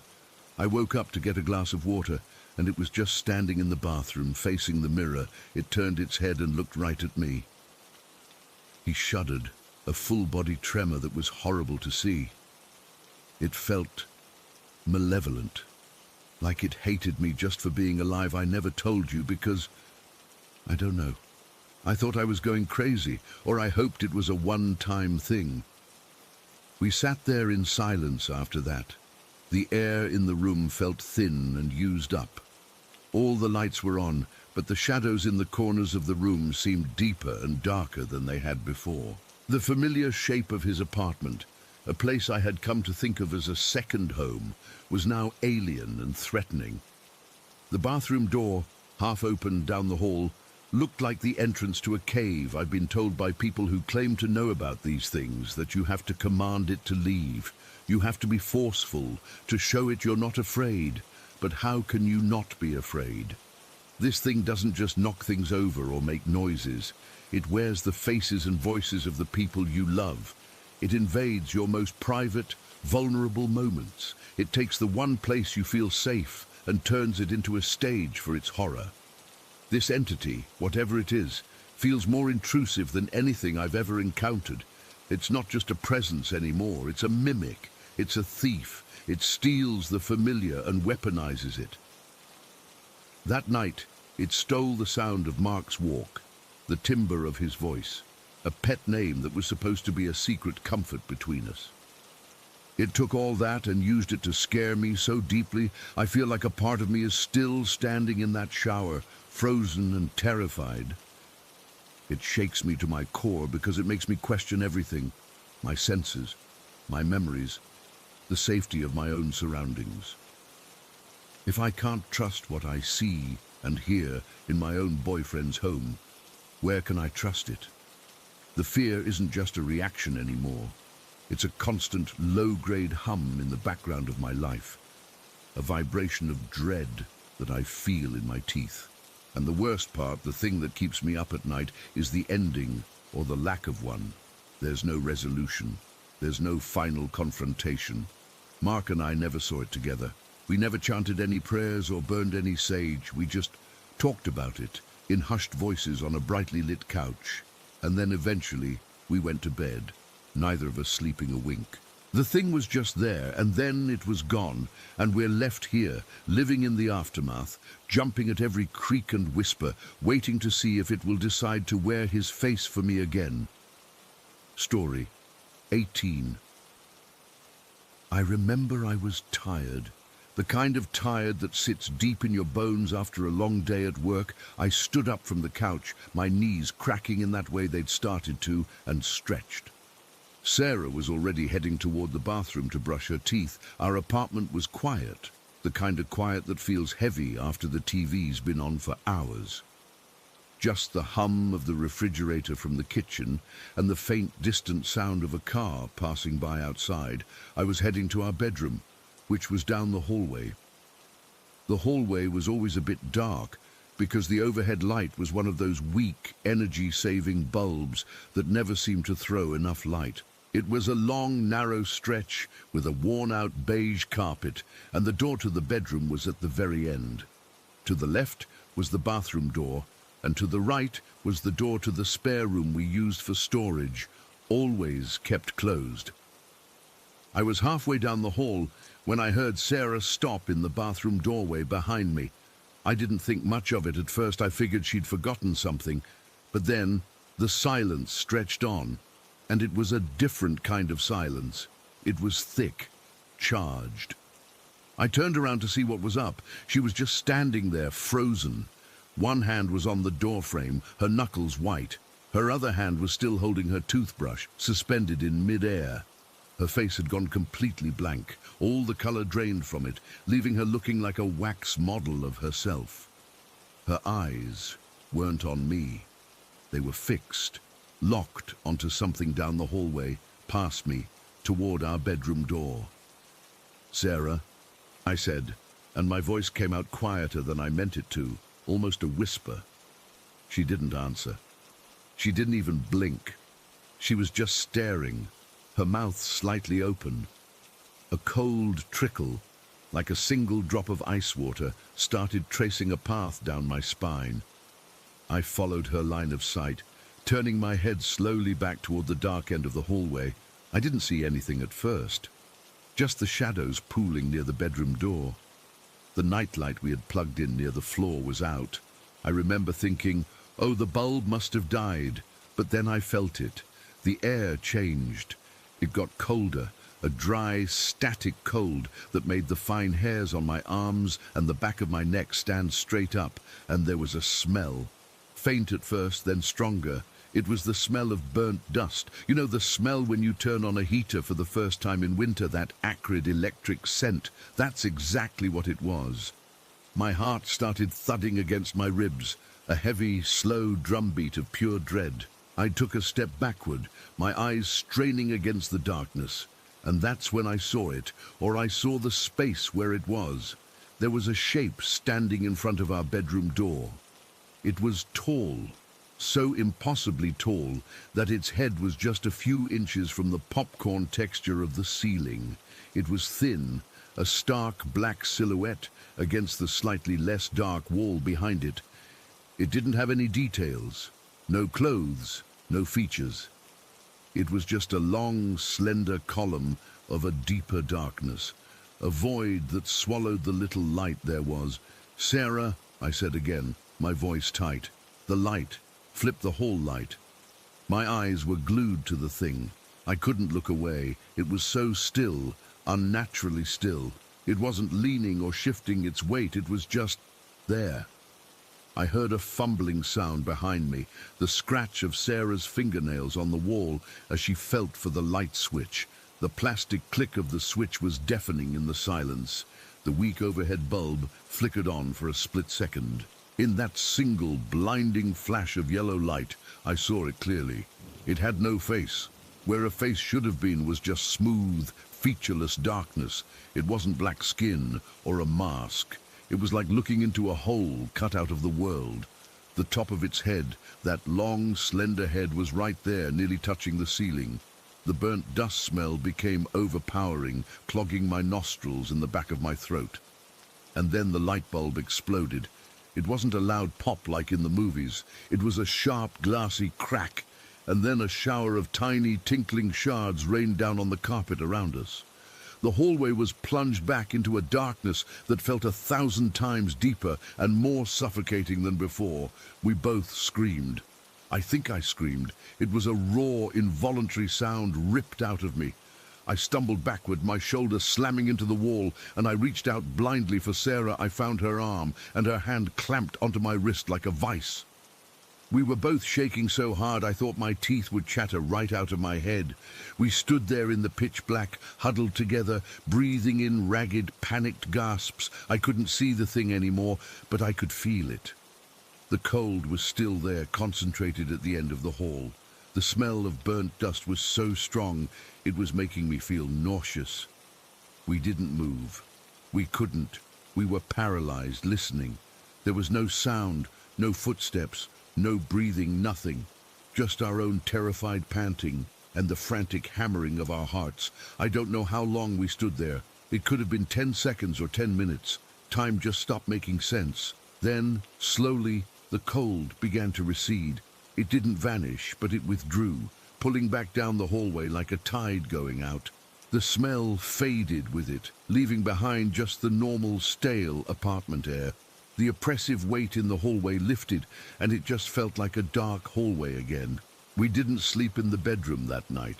We ended up on the couch in the living room, with every single lamp turned on. We didn't talk about what we saw. We just sat there, wrapped in a blanket, holding onto each other, staring at the wall until the sun came up. That was just the beginning of the worst of it, the night the thing showed itself properly. But it had been around for a while before that. I just hadn't connected the dots. See, when I was a kid, maybe 8 or 9, I saw something similar. I was in the back seat of my mom's car, and I looked in the rearview mirror. I saw my friend, Jenny, sitting in the seat behind my mom. Jenny had long black hair, and in the mirror, her eyes were just solid, pitch-black orbs. She smiled at me, but it wasn't her smile. I turned around, and the seat was empty. I told my mom I saw Jenny, and she just said I was imagining things. A few nights later, I woke up and she was there, kneeling right beside my bed, just staring at me with those black eyes. I screamed and my parents came running, and of course, there was nothing there. I eventually forgot about it, wrote it off as a weird childhood nightmare. But after that night in the hallway with Sarah, all those old memories came flooding back, and the new stuff started happening and never really stopped for 2 whole years. The knocks were the most common. They'd start softly, just a polite tap, tap, tap on the front door. But when you'd go to look, no one was there. Then the knocks started coming from inside the apartment, from the walls, from the inside of the closet doors, sometimes from right under our bed. 3 knocks, always. Tap, tap, tap. Then there were the murmurs. We'd be lying in bed, trying to sleep, and we'd hear it. It was like someone was in the next room having a quiet, intense conversation, but you could never make out the words. It was just a low, rhythmic murmur, a stream of sound that had the cadence of speech, but none of the meaning. If you got up to listen, it would stop. The moment you got back into bed, it would start again. Lights would switch on by themselves. I'd get up in the middle of the night to get a glass of water and find the kitchen light blazing, even though I was certain we'd turned it off. Or I'd wake up and the bathroom light would be on, casting a long, accusing rectangle of light down the hall. Objects moved, small things, mostly. My keys would be on the counter when I went to bed, and in the morning they'd be on the coffee table. A book would be face down on the floor. A pen would be on a different shelf. It was never destructive, never violent. It was just rearranging, like something was constantly tidying up our lives in small, unsettling ways. Sarah had a dog, a little terrier mix named Buster. He was a friendly, dopey dog who loved everyone, but he hated the apartment. He'd be fine outside, but the moment we brought him inside, he'd get tense. His eyes would fixate on empty corners of the room, and he'd let out this low, guttural growl that was completely unlike his normal bark. His fur would stand up all along his back, and he'd stare at nothing, sometimes for minutes at a time, just growling. It was terrifying. You trust an animal's senses more than your own sometimes. The worst thing, the thing that still makes my skin crawl when I think about it, happened to Sarah about a year in. She woke me up one night, her hand clamped over my mouth. She was trembling so violently the whole bed was shaking. She was just whispering, "Don't move, don't move, don't move." I slowly turned my head on the pillow. She was staring at the space between us in our bed. There was a depression in the mattress, a clear indent of a body lying on its side, facing her. The sheets were pulled tight over the shape. It was like someone was lying right there, in bed with us. She told me later, her voice hollow and distant, that she'd woken up because she felt the bed shift. She thought it was me rolling over, but then she realized my breathing was coming from the other side. She'd opened her eyes and seen the shape lying there, and she'd listened, and she realized she couldn't hear it breathing.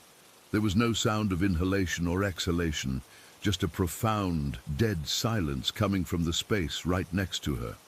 We never saw a person, just the impression of one. We slept on the couch for a week after that. We tried everything. We saged the apartment until we choked on the smoke. We had a priest come and bless the place. We even talked to a paranormal investigator who told us we had a residual haunting and that it was harmless. It didn't feel harmless. It felt attentive. It felt like it was always watching, always listening, just present. The stress of it all started to eat away at us and at our relationship. We were always on edge, snapping at each other, jumping at every little noise. The fear became a third person in our home, a constant, draining presence. We started fighting about stupid things, but the real, unspoken fight was about the thing in our apartment. We were trapped in a nightmare together, and there was no way out. We broke up 2 years, almost to the day after that first night in the hallway. It was a messy, sad split. We loved each other, but the constant terror had worn us down to nothing. I moved out, found a new place across town, and the moment I left, it all stopped. The knocks, the murmurs, The moving objects, the cold spots, the smell of burnt dust, all of it, gone. It was like flipping a switch. The oppressive weight I'd been carrying for 2 years just lifted. I could sleep through the night. I could come home without my heart pounding as I put the key in the lock. I heard from a mutual friend that Sarah moved a few months later, and it stopped for her too. So what was it? Was it tied to her? Was it some dark, twisted part of our relationship that gave it a form? Was it that thing I saw as a kid, and it just found me again when I was with her? I don't know. I'll never know.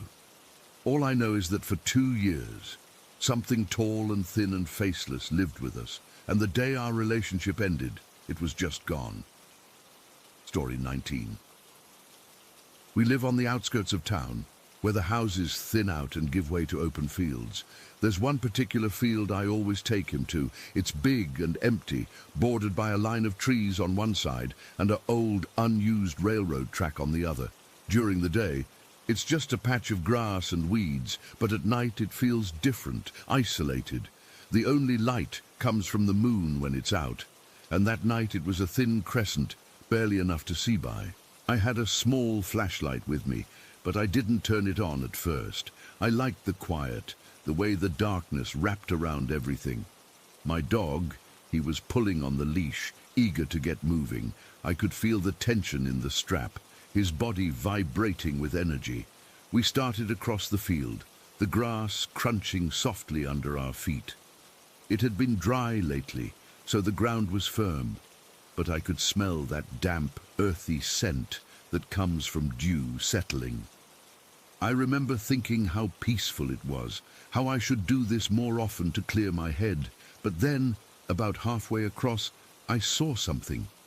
At first, I thought it was a trick of the light, maybe a reflection from a car on the distant road, or someone with a flashlight in the trees. But there was no one around. The field was empty, and the road was too far for headlights to reach. I stopped walking, and my dog stopped too, his ears perking up. He let out a low growl, the kind he makes when he's unsure about something. That's when I saw it clearly, a thin, glowing white line hovering in the air about 50 feet away. It wasn't like any light I'd ever seen. It wasn't bright or blinding. It was soft, almost milky, and it seemed to pulse faintly, like it was breathing. The line was maybe 3 or 4 feet long, and it hung there motionless at first, just floating at chest height. It didn't cast any light on the ground or the surrounding grass. It was like it existed in its own little bubble of reality. My heart started thumping hard in my chest, and I felt a cold sweat break out on my forehead. I tightened my grip on the leash, and my dog pressed against my leg, still growling softly. I stood there frozen, trying to make sense of it. Was it some kind of insect, a swarm of fireflies? But fireflies don't glow in a perfect, steady line like that, and they move around erratically. This thing was just there, hovering. It reminded me of those laser pointers people use for cats, but this was thicker, and it had a presence to it that felt solid, alive. I could feel my breath catching in my throat, and I had to force myself to breathe slowly. The air felt heavier suddenly, like the atmosphere had thickened around us. Then it started to move, not fast, but smoothly, gliding through the air toward me. It didn't wobble or shake. It was as if it was on rails, drifting in a straight line. My first instinct was to back away, but my feet felt rooted to the spot. My dog let out a sharper bark and tugged on the leash, trying to pull me back. The line kept coming, closing the distance between us. I could see it more clearly now. It wasn't just a line of light. It had a slight texture to it, almost like it was made of tiny, shifting particles, but it held its shape perfectly. It glowed with that same eerie white light, and as it got closer, maybe 20 feet away, I could feel a faint, staticky sensation in the air, like the buzz you get before a storm. I don't know how long I stood there, but it felt like forever. My mind was racing, trying to find an explanation. Maybe it was a drone with some kind of light strip. But drones make noise, and this was completely silent. The only sounds were the wind rustling the grass and my dog's anxious panting. The line drifted closer until it was only about 10 feet away. I could have reached out and almost touched it, but I didn't dare. It felt wrong, unnatural. My skin was prickling, and I had this overwhelming sense that it was aware of me, that it was doing this on purpose. Then, just as suddenly as it had started moving toward me, it stopped, hovered there for a second, and then began to drift back, retracing its path exactly. It moved at the same slow, deliberate pace, like it was teasing me. My dog was whining now, pulling hard on the leash, and I finally stumbled back a step. The line kept drifting away, back to where it had started, and then it just hung there again. Motionless, I felt a chill run down my spine. It didn't feel random or accidental, it felt planned, like it was testing my reaction, seeing how close it could get before I moved. I didn't wait to see what would happen next. I turned around, yanking on my dog's leash, and started walking back toward the edge of the field as fast as I could. Without breaking into a run, I didn't want to look back, but I couldn't help it. I glanced over my shoulder, and the line was still there, glowing faintly in the darkness. It hadn't moved again, but I felt like it was watching me leave. My heart was pounding so hard I could feel it in my ears, and my hands were shaking. I fumbled for my flashlight and turned it on, sweeping the beam ahead of us. The light felt weak compared to that glowing line, like it couldn't pierce the real darkness. We made it to the road, and I didn't stop until we were back on the sidewalk. Under the flickering streetlights, I looked back toward the field. But from that distance, I couldn't see anything. The field was just a black void. I stood there for a minute, catching my breath, my dog calming down a bit now that we were away from there. But I had to know. I had to see if it was still there. So I walked a little ways back toward the edge of the field and shone my flashlight into the darkness. Nothing. The field was empty. No glowing line, no movement, no trace that anything had ever been there. I searched the area with my light, scanning the grass and the trees, but there was nothing. No footprints, no broken stems, no evidence of any kind. It was like it had never existed. But I knew what I saw. My dog knew it too. He was still tense, his tail tucked between his legs. We hurried home, and I locked the door behind us, feeling stupid for being so scared. But I couldn't shake the image of that line. It's been weeks now, and I still see it when I close my eyes, that thin, glowing white line moving toward me like it had a mind of its own, then drifting back as if it was all some kind of game. I've tried to rationalize it. Maybe it was a weather balloon or a reflection or some kind of prank, but nothing fits.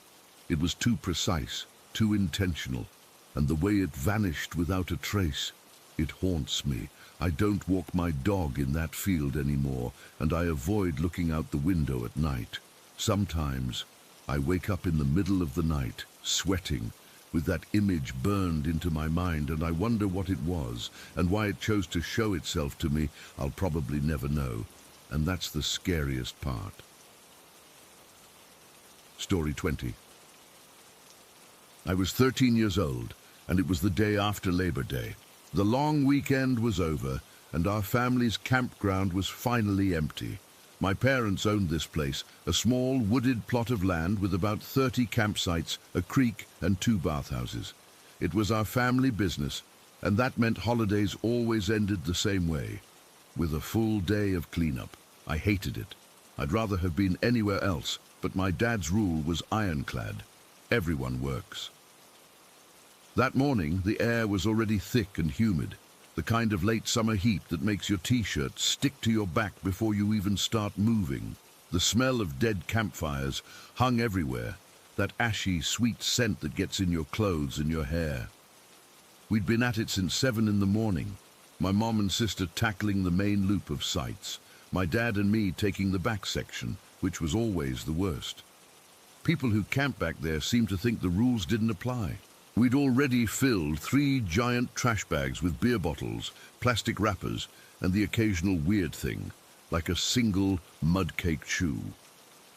It was probably around 11 in the morning when my dad handed me the key ring. It was heavy, a thick steel loop crowded with keys for the supply sheds, the office, and the 2 bathhouses. I need to go talk to the septic guy on the phone. The pump-out truck is coming tomorrow. Just go check the back bathhouse, see how bad it is. Take a trash bag and the big push broom. I'll meet you over there. I remember groaning, a real, from-the-gut sound of disgust. The back bathhouse was notorious. It was the oldest one, tucked away in a grove of pine trees that kept it in a perpetual damp shade. It always smelled a little off, a mix of mildew and harsh chemical cleaner. But after a holiday weekend, it could be a biohazard. I took the broom and a rolled-up black trash bag from the back of the golf cart and started walking the gravel path.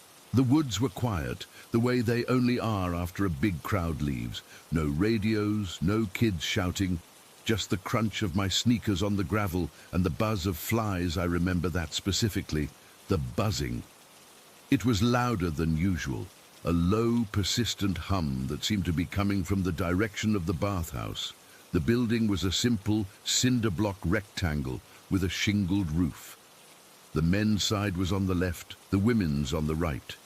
As I got closer, maybe 10 feet from the men's door, the smell hit me. It wasn't just the usual porta-potty stink. This was something else entirely. It was a physical wall of odor, so thick and heavy it felt like walking into a warm, wet blanket. It was a layered smell, a horrible recipe. The first wave was vomit, sharp and sour, the kind that burns your nostrils. Under that was the heavy sewage stink of human waste. And under that, woven through it all, was something else, something I couldn't place at 13, but I now know was the sweet, cloying smell of decay. It was the smell of something that had been left to rot in the heat. I stopped dead in my tracks, my stomach lurching. I almost turned around right then. I should have, but I had a job to do, and the fear of my dad being angry at me for not doing it was, in that moment, stronger than the fear of whatever was making that smell. I pulled the neck of my t-shirt up over my nose and mouth. It didn't help at all. The smell was in the air. It was on my skin already. The door was heavy wood, swollen with humidity. I had to shove my shoulder against it to get it open. The inside was dim, the only light coming from a single, grimy window high up on the wall. The fluorescent light on the ceiling was dead. My eyes took a second to adjust. The room was a mess, worse than I'd ever seen it. Paper towels were scattered everywhere, clumped and wet. The sink was clogged, filled with murky grey water. But that wasn't the source of the smell. There was a trail, that's the only way to describe it. Starting from the middle of the floor, near the stalls, was a path of filth. It was brown and smeared with bits of leaves and dirt, and God knows what else tracked through it. It led from the stall area across the cracked concrete floor, directly into the open doorway of the shower room. My heart was starting to thump hard in my chest, a dull, fast rhythm I could feel in my ears. The fly buzzing was deafening in here. Dozens of them, big, blue bottle flies, were bouncing against the window, crawling on the walls, feasting on the mess I was breathing in shallow, quick pants through my mouth. Terrified of tasting that smell, I didn't want to go into the shower room. Every instinct was screaming at me to run, but some stupid, childish part of me thought, maybe it's just a huge mess. Maybe a raccoon got in and tore up the trash. I needed to see. I had to be able to tell my dad what was in there. I tightened my grip on the push broom. It was one of those heavy-duty ones with the thick, yellow plastic bristles and a long wooden handle. It felt like a weapon, the only thing I had. I took a step forward, then another, my sneakers sticking slightly to the floor with each step.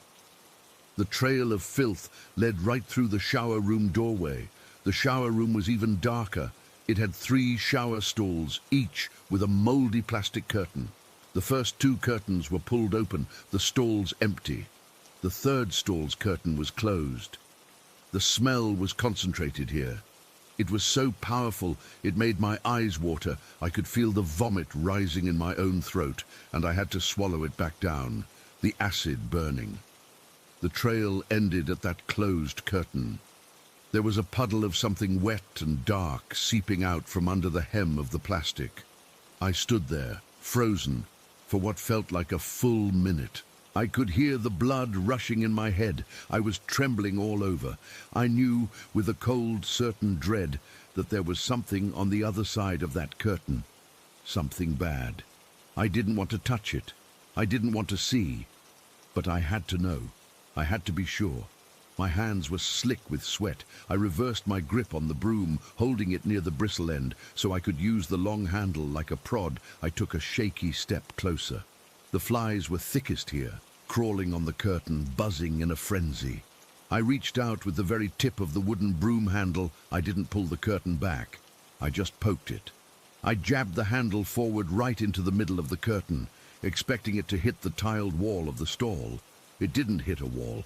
It hit something soft, something that gave way with a sickening, fleshy resistance. And then it moved. The whole curtain shifted, the shape behind it. This thing I had assumed was a pile of rags or a bag of trash shuddered. It was a full-body shudder, a slow, heavy ripple that went through the entire form, pressed against the other side of the plastic. I let out a sound. It wasn't a scream, not at first. It was a choked gasp, like all the air had been punched out of me. I stumbled back, my feet slipping in the filth on the floor. The broom clattered out of my hands. The curtain rustled, and then a head lifted. I saw it silhouetted against the light from the doorway behind me, a human head, matted with hair that was caked in filth. It turned slowly, painfully, and for a split second, I saw a sliver of a face, pale and streaked with brown, and a single bloodshot eye, open but unseeing. He was alive. That was the moment the real terror set in. It wasn't a dead body. It was a living person, a man, covered head to toe in his own vomit and waste, lying face down in a public shower stall. The decay I'd smelled wasn't from a corpse. It was from him, from the sickness and filth that was consuming him right there while he was still breathing. My brain short-circuited. The fear was no longer just a feeling. It was a chemical fire in my veins. I turned and I ran. I didn't think. I just ran. I slipped again on the filthy floor, my hand slapping down into something wet and cold, but I scrambled back up and bolted out the door into the blinding fresh air. I didn't stop. I sprinted down the gravel path, my lungs burning, my legs pumping. I could hear my own ragged, sobbing breaths. I saw my dad coming out of the office, phone still in his hand, his face shifting from annoyance to alarm as he saw me running toward him, wild-eyed and pale. I skidded to a halt in front of him, gasping, bent over with my hands on my knees. I couldn't get the words out. I just pointed back toward the bathhouse, my hand shaking violently. What is it?" he asked, his voice sharp. "There's a man," I panted. "In the shower. He's covered in... He moved, Dad. He's alive." I'll never forget the look on my dad's face. It was a mix of disbelief, anger, and a deep, weary dread. He didn't say another word to me. He just dropped the phone on the steps of the office and started striding toward the back bathhouse, his walk quickly turning into a run. I didn't follow him. I stood there trembling, the smell still clinging to me, stuck in my nose, on my clothes, on my skin, where my hand had touched the floor. My mum came over asking what was wrong, but I couldn't even speak. I just shook my head and stared at the path, waiting for my dad to come back. He was gone for a long time. When he finally came back, he looked older. His shoulders were slumped and his face was a grim, closed-off mask. He smelled faintly of the same horrific stench. He walked straight to the spigot on the side of the office and started scrubbing his hands and arms with the harsh powdered soap we used for cleaning, scrubbing until his skin was raw and red. He never gave me the details. Not then, not ever.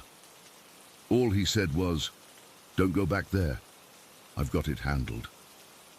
I heard him on the phone later, his voice low, talking about an ambulance and someone being a John Doe.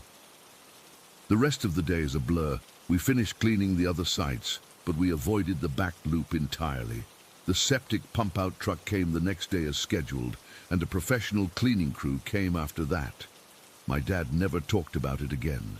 It became this silent, horrible thing that had happened, a dark stain on our campground. But for me, it never ended. The memory of that smell is burned into me. It's been more than 20 years, and I still can't walk into a public restroom without that rancid cocktail of vomit, feces, and decay flooding back into my senses. It's a ghost smell, a phantom limb of terror.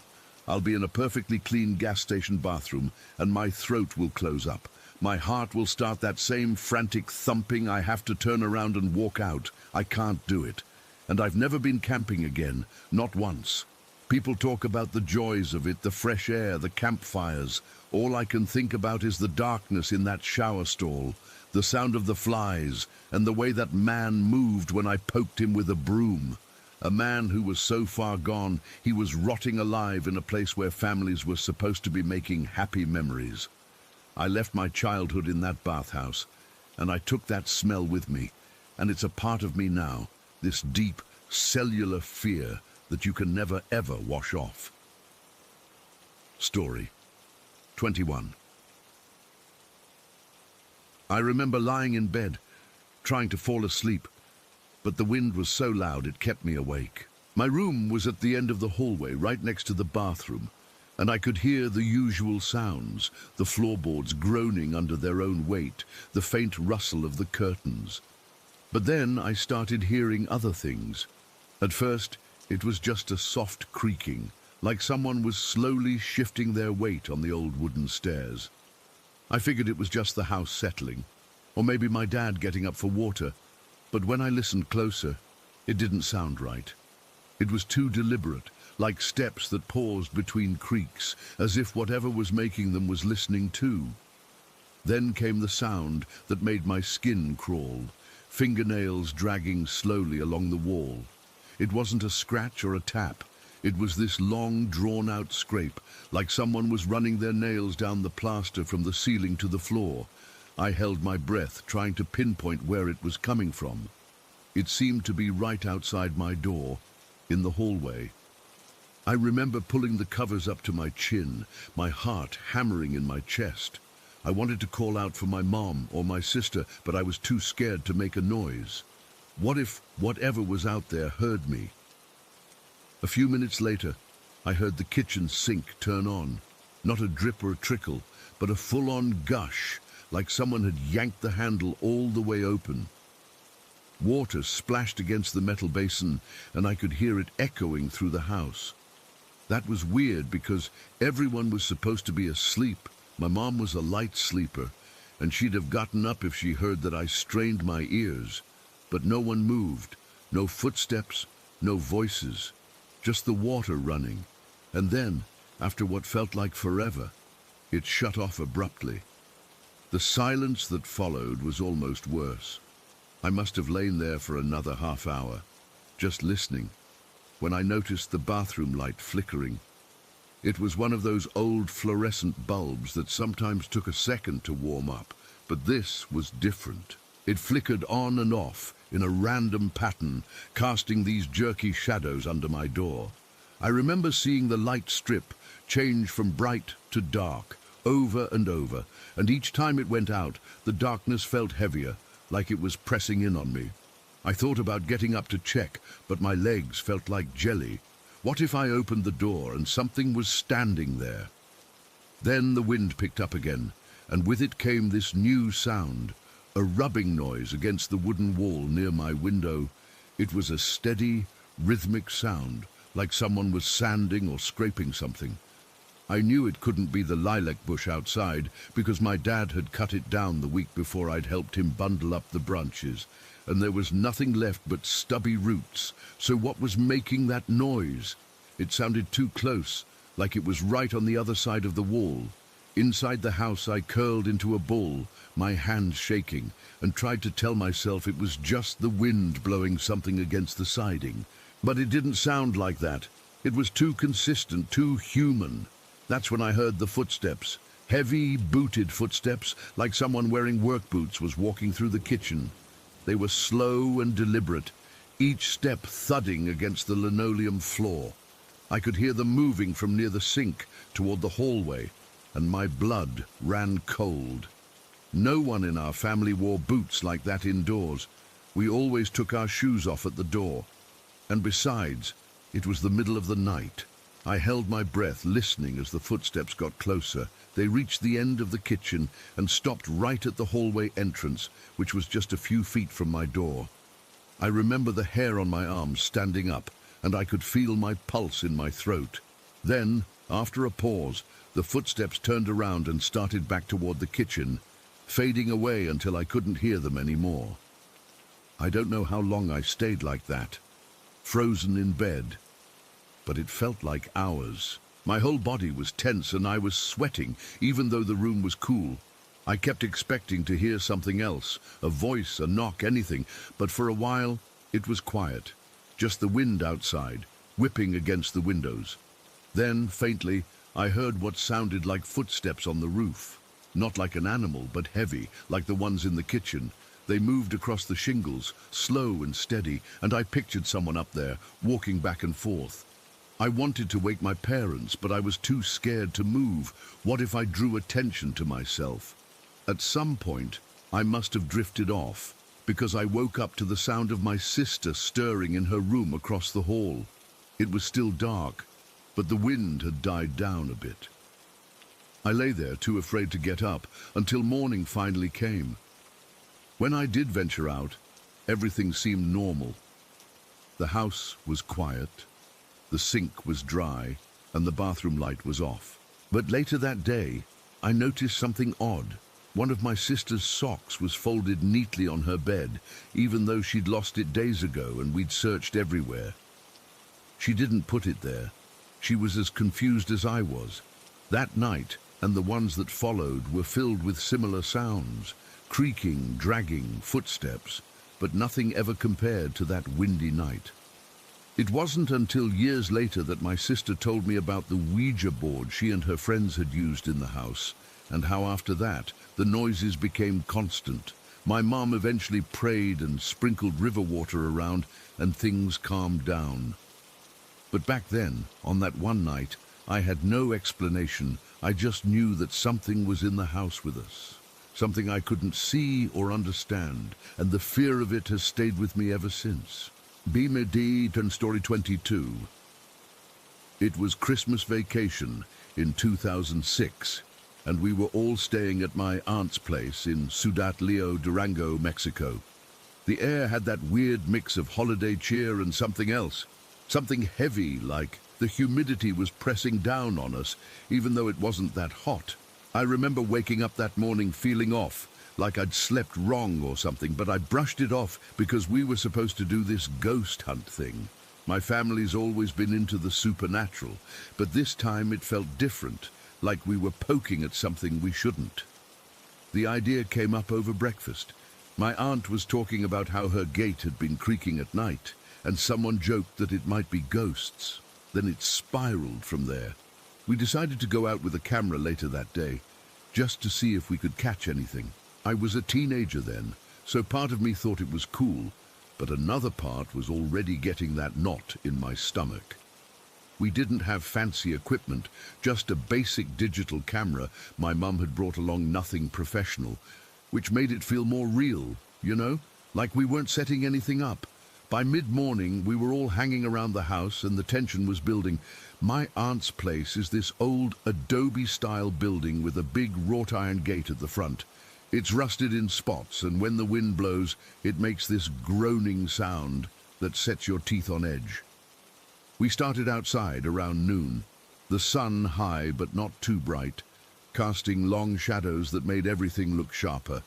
I remember the dust kicking up under my shoes and the smell of dry earth and something faintly sweet, like decaying flowers. My hands were a little sweaty as I held the camera, and I kept wiping them on my jeans. We gathered near the gate, and my aunt pointed out where she'd heard noises. I lifted the camera and snapped a picture without thinking much, just a quick shot of the gate against the pale sky. When I looked at the screen, my heart skipped. There was this pale orb right in the middle, kind of floating near the top of the gate. It wasn't like a lens flare or anything I'd seen before. It had this faint, almost translucent quality, and inside it there was a shape that looked like a face. Not a clear one, but enough to make the hairs on my arms stand up. It had hollow eyes and a sort of twisted mouth, like it was staring right at us. I showed it to everyone, and for a second no one said anything. Then my cousin muttered something about it being dust, but I could see the doubt in her eyes. My aunt just crossed herself and walked away, and that's when I knew we'd stumbled into something. We didn't stop there, though. Someone brought up the castle, this old house a few blocks away that everyone in town whispered about. It's this massive, crumbling place that used to be owned by some rich family years ago, but now it's just empty, with vines crawling up the walls and windows boarded up. People say it's haunted, that anyone who rents it ends up with bad luck, lost jobs, illnesses, that kind of thing. We decided to head over there in the late afternoon as the light was starting to fade. The walk felt longer than it should have, and the streets were quiet, like the whole town was holding its breath. When we got to the castle, the air felt colder, even though the sun was still out. The house loomed over us, all dark stone and jagged edges. I remember the silence was so thick you could almost taste it, like metal on your tongue. We stood there for a minute just staring, and then I raised the camera again. This time I focused on one of the upper windows. It wasn't completely boarded up, just covered in grime. I took the shot, and when I checked it, my stomach dropped. In the window, there was this glow, not from any light source, but like two giant eyes staring back at me. They were pale and intense, with a faint yellow tint, and they seemed to be burning right through the glass. I felt a chill run down my spine, and my hands started shaking so bad I almost dropped the camera. My mom grabbed my arm and told me to put it away, but I couldn't stop looking at that image. It was like those eyes were following me, and I had this urge to run, but my feet felt rooted to the spot. We hurried back to my aunt's house, and by then the mood had shifted completely. Everyone was talking in hushed tones, and my aunt kept saying we needed to do something about it. That's when she mentioned the cleansing ritual. She knew a medium who lived nearby, and she called her up. The woman agreed to come over that evening, which felt way too soon, but no one argued. I remember sitting in the living room, waiting, and the fear was like a weight on my chest. The photos were on the camera, and every time someone glanced at them, the room got quieter. I could hear the clock ticking in the background, each second dragging out, and the light outside faded into this deep orange, then purple, until it was full dark. The medium arrived around 8 o'clock. She was an older woman, dressed in simple clothes, with a calm demeanor that should have been reassuring, but it just made me more nervous. She set up in the dining room, where we'd moved the table aside to make space. She lit some candles and started burning sage, the smell filling the air with this earthy, almost bitter scent. We all gathered around, holding hands, and I could feel the sweat on my palms mixing with my cousin's. The medium began chanting in a low voice, and at first it was soothing, but then her tone changed. It got deeper, rougher, and she started speaking in a voice that wasn't hers. It was my grandmother's voice, clear as day. I'd know it anywhere. She'd passed away a couple years before, and hearing it again made my blood run cold. She was begging us, pleading in this broken, desperate way, telling us to leave her alone, to let her rest. Then she said something about a trial coming, that we were stirring up things that shouldn't be disturbed, and that we'd regret it. Her words were slurred, like she was fighting to get them out, and I could see the medium's face contorting, like she was in pain. That's when it happened. A sudden gust of wind blew through the room, even though all the windows were closed. It snuffed out every candle at once, plunging us into darkness, and at the same time, my tongue felt twisted, like I couldn't form words. It wasn't just me. Everyone was gasping and stumbling, and I heard someone cry out. The air went icy, and for a second, I felt like I couldn't breathe, like something was pressing down on my chest. Then, just as quickly, it was over. Someone fumbled for a light switch, and when the lights came on, the medium was slumped in her chair, looking dazed. We were all shaken, trying to talk, but our words came out jumbled at first. My aunt started crying, and my mum held her, but I couldn't move. I just stood there, feeling this deep, primal fear that we'd crossed a line. We packed up the ritual stuff, but the energy in the house felt charged, like a storm was brewing. We didn't sleep much that night. Every creak and whisper had me jumping, and I kept seeing that orb face and those giant eyes in my mind. In the days that followed, things got worse. Relatives started getting sick, and a few passed away over the next year, but that day, right after the ritual, was when it hit me. We weren't the hunters, we were the ones being hunted. Those entities, whatever they were, had been waiting for us, and we'd invited them in. To this day, I can't explain what happened, why the wind came, or why our tongues twisted, but I know it was real, and I'll never forget the terror of that single day.